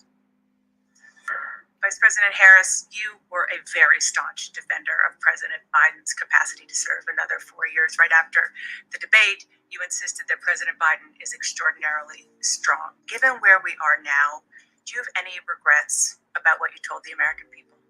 No, not at all. Not at all. I have served with President Biden for almost 4 years now, and I'll tell you, it's one of the greatest honors of my career. You two hate each other. It's documented. He cares so deeply about the American people. He is so smart and loyal to the American people. And I have spent hours upon hours with him, be it in the Oval Situation room. He has the intelligence, the commitment, and the judgment, and disposition that I think the American people rightly deserve in their president. By contrast, the former president has none of that. And so, one, I am so proud to have served as vice president to Joe Biden. And two, I'm so proud to be running with Tim Walz for president of the United States and to bring America what I believe the American people deserve, which is a new way forward, and turn the page on the last decade of what I believe has been contrary to where the spirit of our country really She's lies. horrible. Of course, the last 3.5 years. She's absolutely horrible. Administration. I'm She talking cannot about it. string us. Like, it's that- something that you have to understand. Pull If all any that of you out. was asked these questions in the heat of the moment, we would look terrible. We have not been coached. We do not have resources at our disposal to ensure that we are able to answer these questions adequately. This woman is running to be the president of the United States of America, not the United States of Mexico, okay? She looks as unprepared as I would look if you just asked me these questions. She has no policy on paper. She has not discussed policy in person. She's not able to articulate herself in a way that is believable, that is relatable, right? And then you have essentially said that you are perfectly fine with having lied to the American people. I'm going to say for at least 4 years that Joe Biden was doing okay, that mentally he was okay. Oh, conspiracy brother, you cut out again. Say it again. Yo, you cut out right at the end there.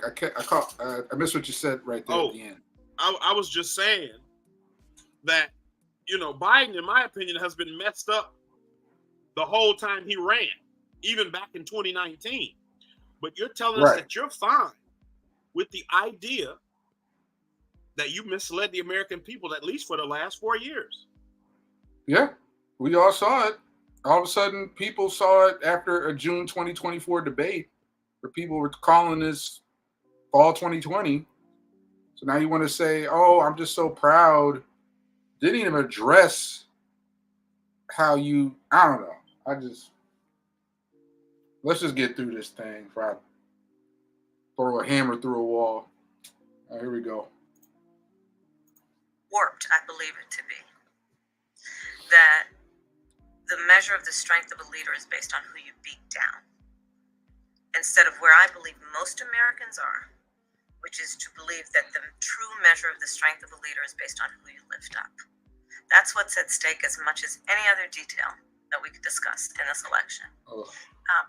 Because we haven't had a chance to talk, I'm just curious, staying on President Biden, when he called you and said he was pulling out of the race, what was that like? And did he offer to endorse you right away, or did you ask for it? It was a Sunday, so here I'll give you a little too much information. Go for it. There's no such thing. What the? Vice President. My family was staying with us, and including my baby nieces. She's terrible. She's not relatable. Had Everything seems forced and eggs, strained. you know, Auntie, can I have more bacon? Single childless cat lady that JD Vance warned us about. It's the single cat lady in chief right here. All right. Yes, I'll make you more bacon. And then we were sitting down to do a puzzle. And the phone rang, and it was Joe Biden. And he told me what he had decided to do. We didn't need to know any of that. All we had to hear was, I got the call, Joe Biden. I didn't need to hear any of that. About your family, putting together a puzzle. What does any of that have to do where you're trying to string together a heartfelt moment? Like, let me paint this fake picture of us sitting around on a Sunday. That got nothing to do with the answer. All right, let me stop. All right. And I asked him, "Are you sure?" And he said yes.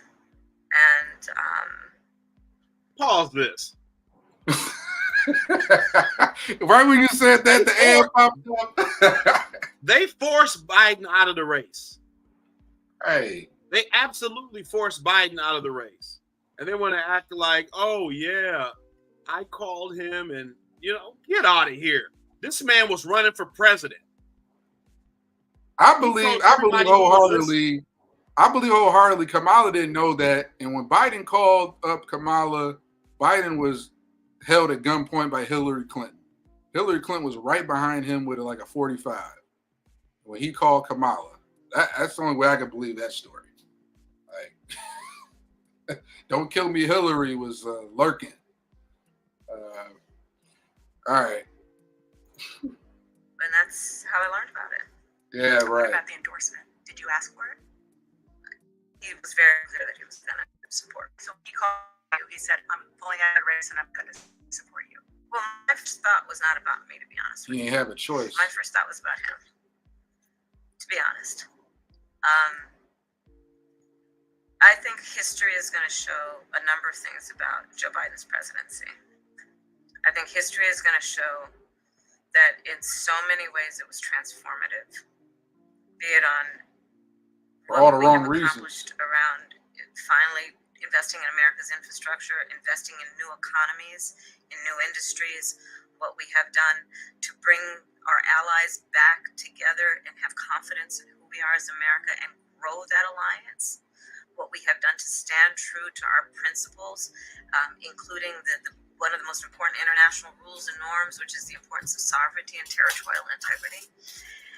And I think history is going to show not only has Joe Biden led an administration that has achieved those extraordinary successes, but the character of the man is one that he has been in his life and career, including as a president. A man who eulogized racist Strom Thurmond, who raped a 16-year-old black girl who cleaned his house, impregnated her, stood for 72 hours to oppose the Voting Rights Act.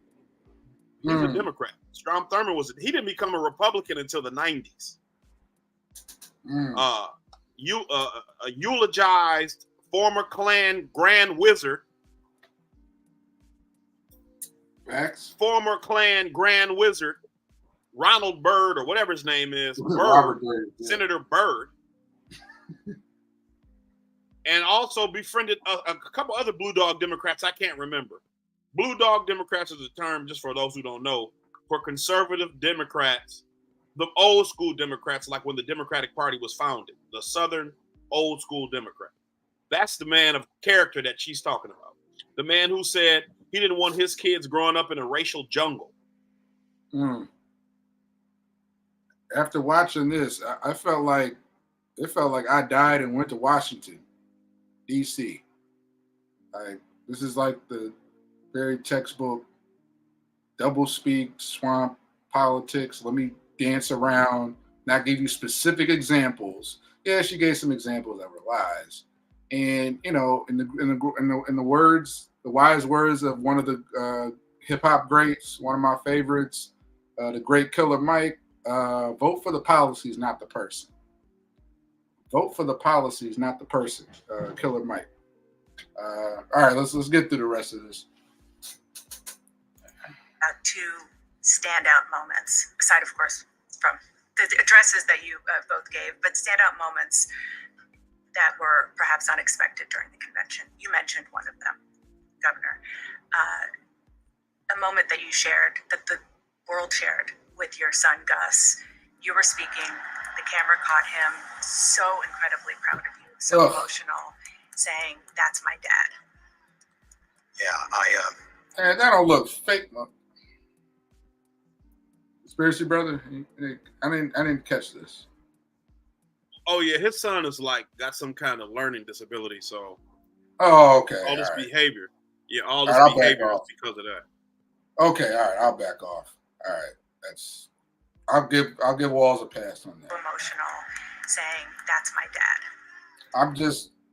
My concern is, yes, this is, because once again, DC emotion, Democrats vote for the most part.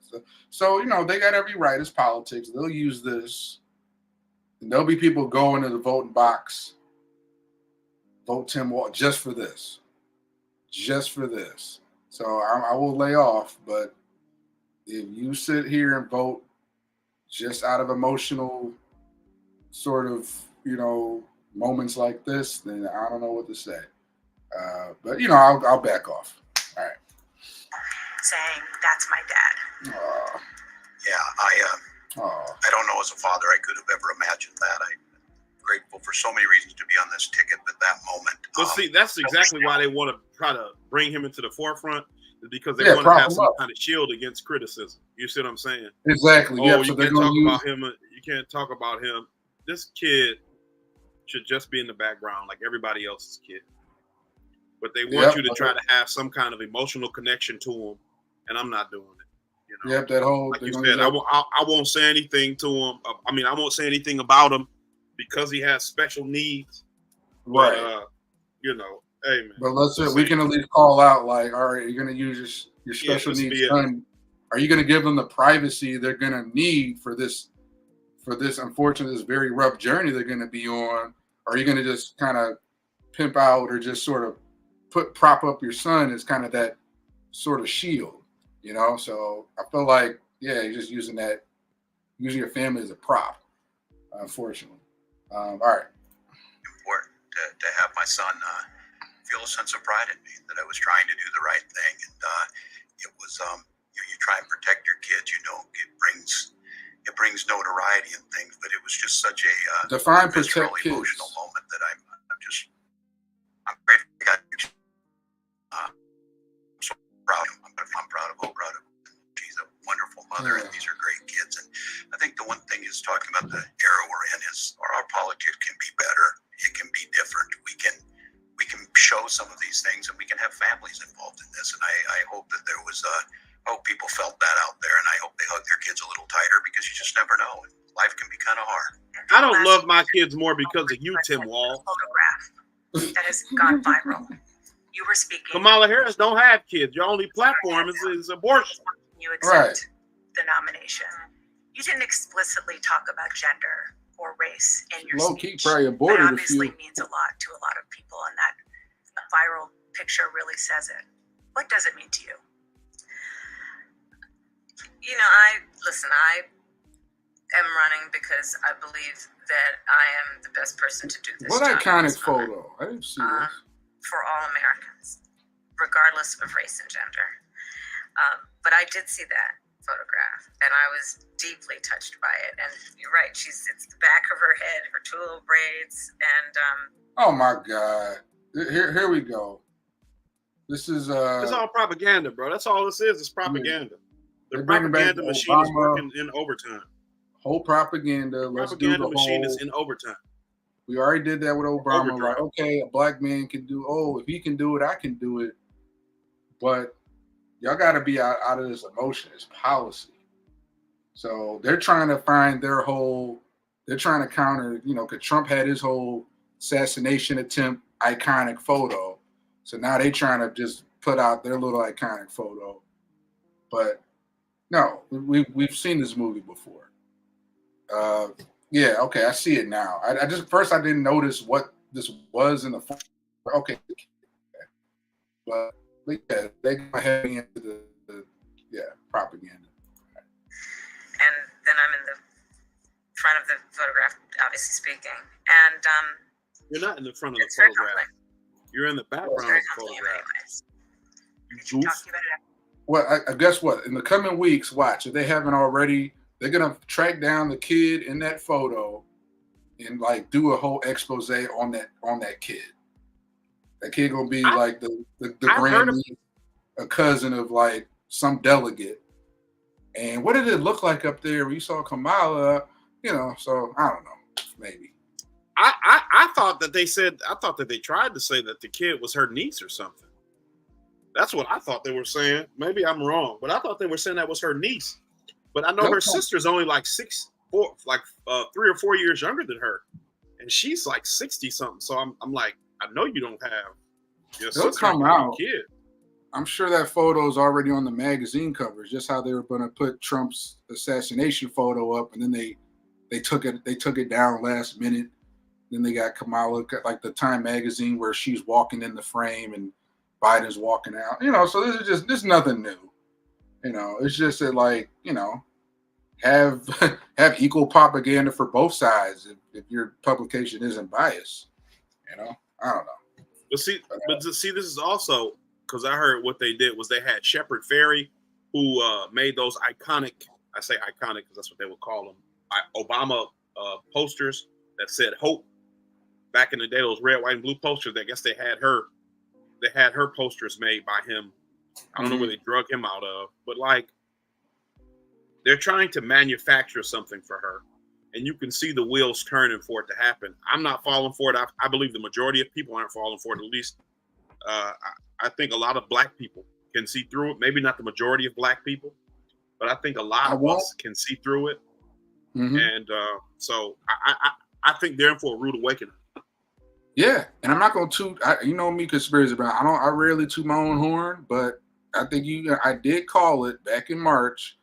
They will between March and the DNC force Biden out.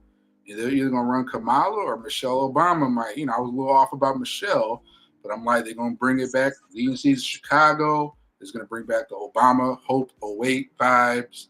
I was at least 75% there. I was off of Michelle. If anything, Michelle would come in October. It had to be a last-ditch effort. They're sinking in the polls. If Kamala's just not working out, and God forbid, I don't wish this on anybody. I don't hope this doesn't happen. But like I said in the group chat, they might try and take out Kamala. That automatically negates the whole Trump assassination attempt.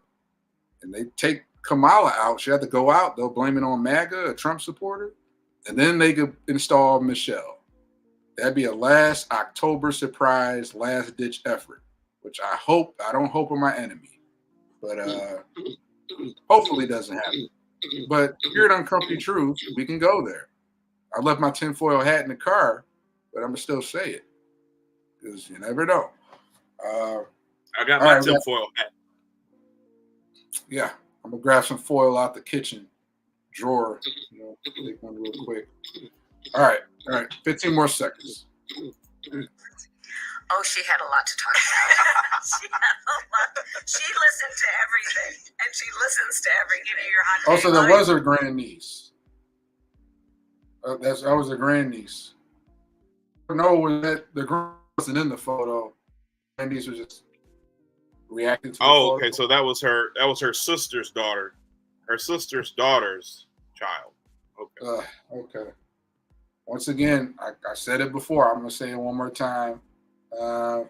Racial idolatry, getting caught up on, has led to the identity politics. Like, let's put this black figure symbolism without any concessions to the people. And this whole, like, oh, black girl can see somebody else that looks like her. That's just systemic racial idolatry. We're falling for it, and we're getting these puppets that aren't for us or by us into office. So that's all I'm gonna say. Definitely. Madam Vice President, Governor Walz, thank you so much for your time. Appreciate it. Thank you. Thank you, Shanna. Thank you. That's 26 minutes I'm never gonna get back of my life. Yeah, these people are a scourge. Thank you so much for doing this. Okay, we're not gonna watch any more of this. All right. Okay, that's the show, y'all. All right, Conspiracy Brother, good show as always. Yeah. We definitely we were cooking tonight. We brought a little spiciness, hit on a few topics, might ruffle some feathers, but you know what? Uncomfy truths, somebody has to say it. I think that's what do you think about that tagline? Yeah. I think that's a good tagline. That's a good tagline. Somebody has to say it. We probably should try to design some merch, maybe. You know, people are selling T-shirts. That might be something we need to look at doing. We definitely build. I'm down for that, man. We just got to definitely build the audience a little more. I got a friend of mine I mentioned who's he did our thumbnails. Those guys do have a thumbnail guy now, so we've got a team officially under us. So right. And we're gonna be, we're gonna put up he's working on a channel, a background cover channel, because if you guys look right now, like you go to our Rumble channel, it's like I think the first episode was right after the Roe v. Wade reversal. So we I just threw up like a photo from the Roe v. Wade reversal rally, like in June of 2022 or wherever it was. So that's just been up on our Rumble channel to signify when we kind of started the show. But yeah, we're gonna have we're gonna start really revamping and getting things together. And yeah, I think merch is definitely something we could have some conversations about. We got to set back up some like a Patreon, or got to set back up the Give Sing Go. I got to get that back online, so we could definitely get some revenue coming in.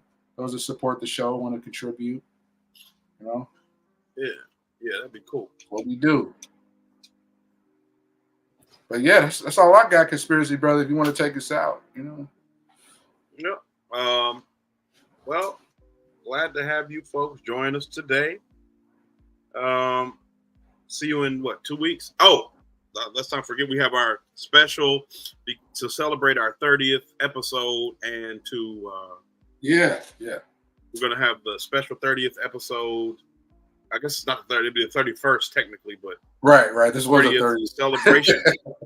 It'll be the 30th episode celebration. The Black Men Not for Kamala Zoom call, live stream. We could probably do a Clubhouse thing too. People like Clubhouse. I don't like Clubhouse, but I know some people who do Clubhouse. I know. Like when Clubhouse first came out, I was on there for a minute, but I haven't seen a lot of people. That's a lot. I mean, I'm down to doing like a Clubhouse type deal. We're gonna talk to our not rocket science brother. I'm down for the Clubhouse idea. I just rather maybe help. We could kind of work about maybe doing that, like a live Clubhouse, merge it with the Zoom call somehow. But I'm down for the idea. We just got to maybe talk to our real techie friends on that. Like Tariq, how he records his Twitter Spaces. I think that might be something we could look into. You said Tariq Nasheed? Yeah, how he records his Twitter Spaces and puts them up. Yeah, he puts them up as a YouTube. Yeah, I didn't realize that. I like that idea, because we could maybe. It's a good way to get engagement. You get you get engagement, and you get. I think it's not an easy way to make content, but an easy way to make engaging content because you have a diversity of opinions, and it might help to increase our listener base. Yeah, if there's a way we can have the Zoom call and find a way to simulcast that, I think the Clubhouse and Twitter space, we can make like an uncomfy, we can make an uncomfy truths Twitter real quick and simulcast Twitter space Clubhouse through the Zoom call. I think that's we'll have to figure that out. We got to talk to our tech guys, our tech team. But I'm down for that. We can figure it out. Yeah. Yeah, great show though, man. Great show. Yeah, I think it was an excellent show. I will. On that note, let's see. What was that? I was just saying. I think that was a great show. We'll catch you all whenever we do that Zoom call. We still got to kind of organize it, so it still might not be the 31st episode. It could be somewhere else because it's a lot of moving parts. We got to try to get a panel of people and see how we can get that going. So exactly, kind of be where we are. Yeah, so we are celebrating technically the 30th episode tonight. I know we didn't make a big fuss when we first opened the show about it, but yeah, I think this Black Men Not for Kamala Harris, it'll probably be a joint effort between us and some other groups and organizations. We can't give any names out because it's not official yet, but it'll definitely be like a joint kind of a joint effort call, if you will. So it may not be in an official Uncomfy Truths episode, but it will be a joint effort, coalition. So look out for that. We'll keep you guys posted on that. All righty. You can take us out, Conspiracy Brother. Okay. See you, good people. Peace. See you.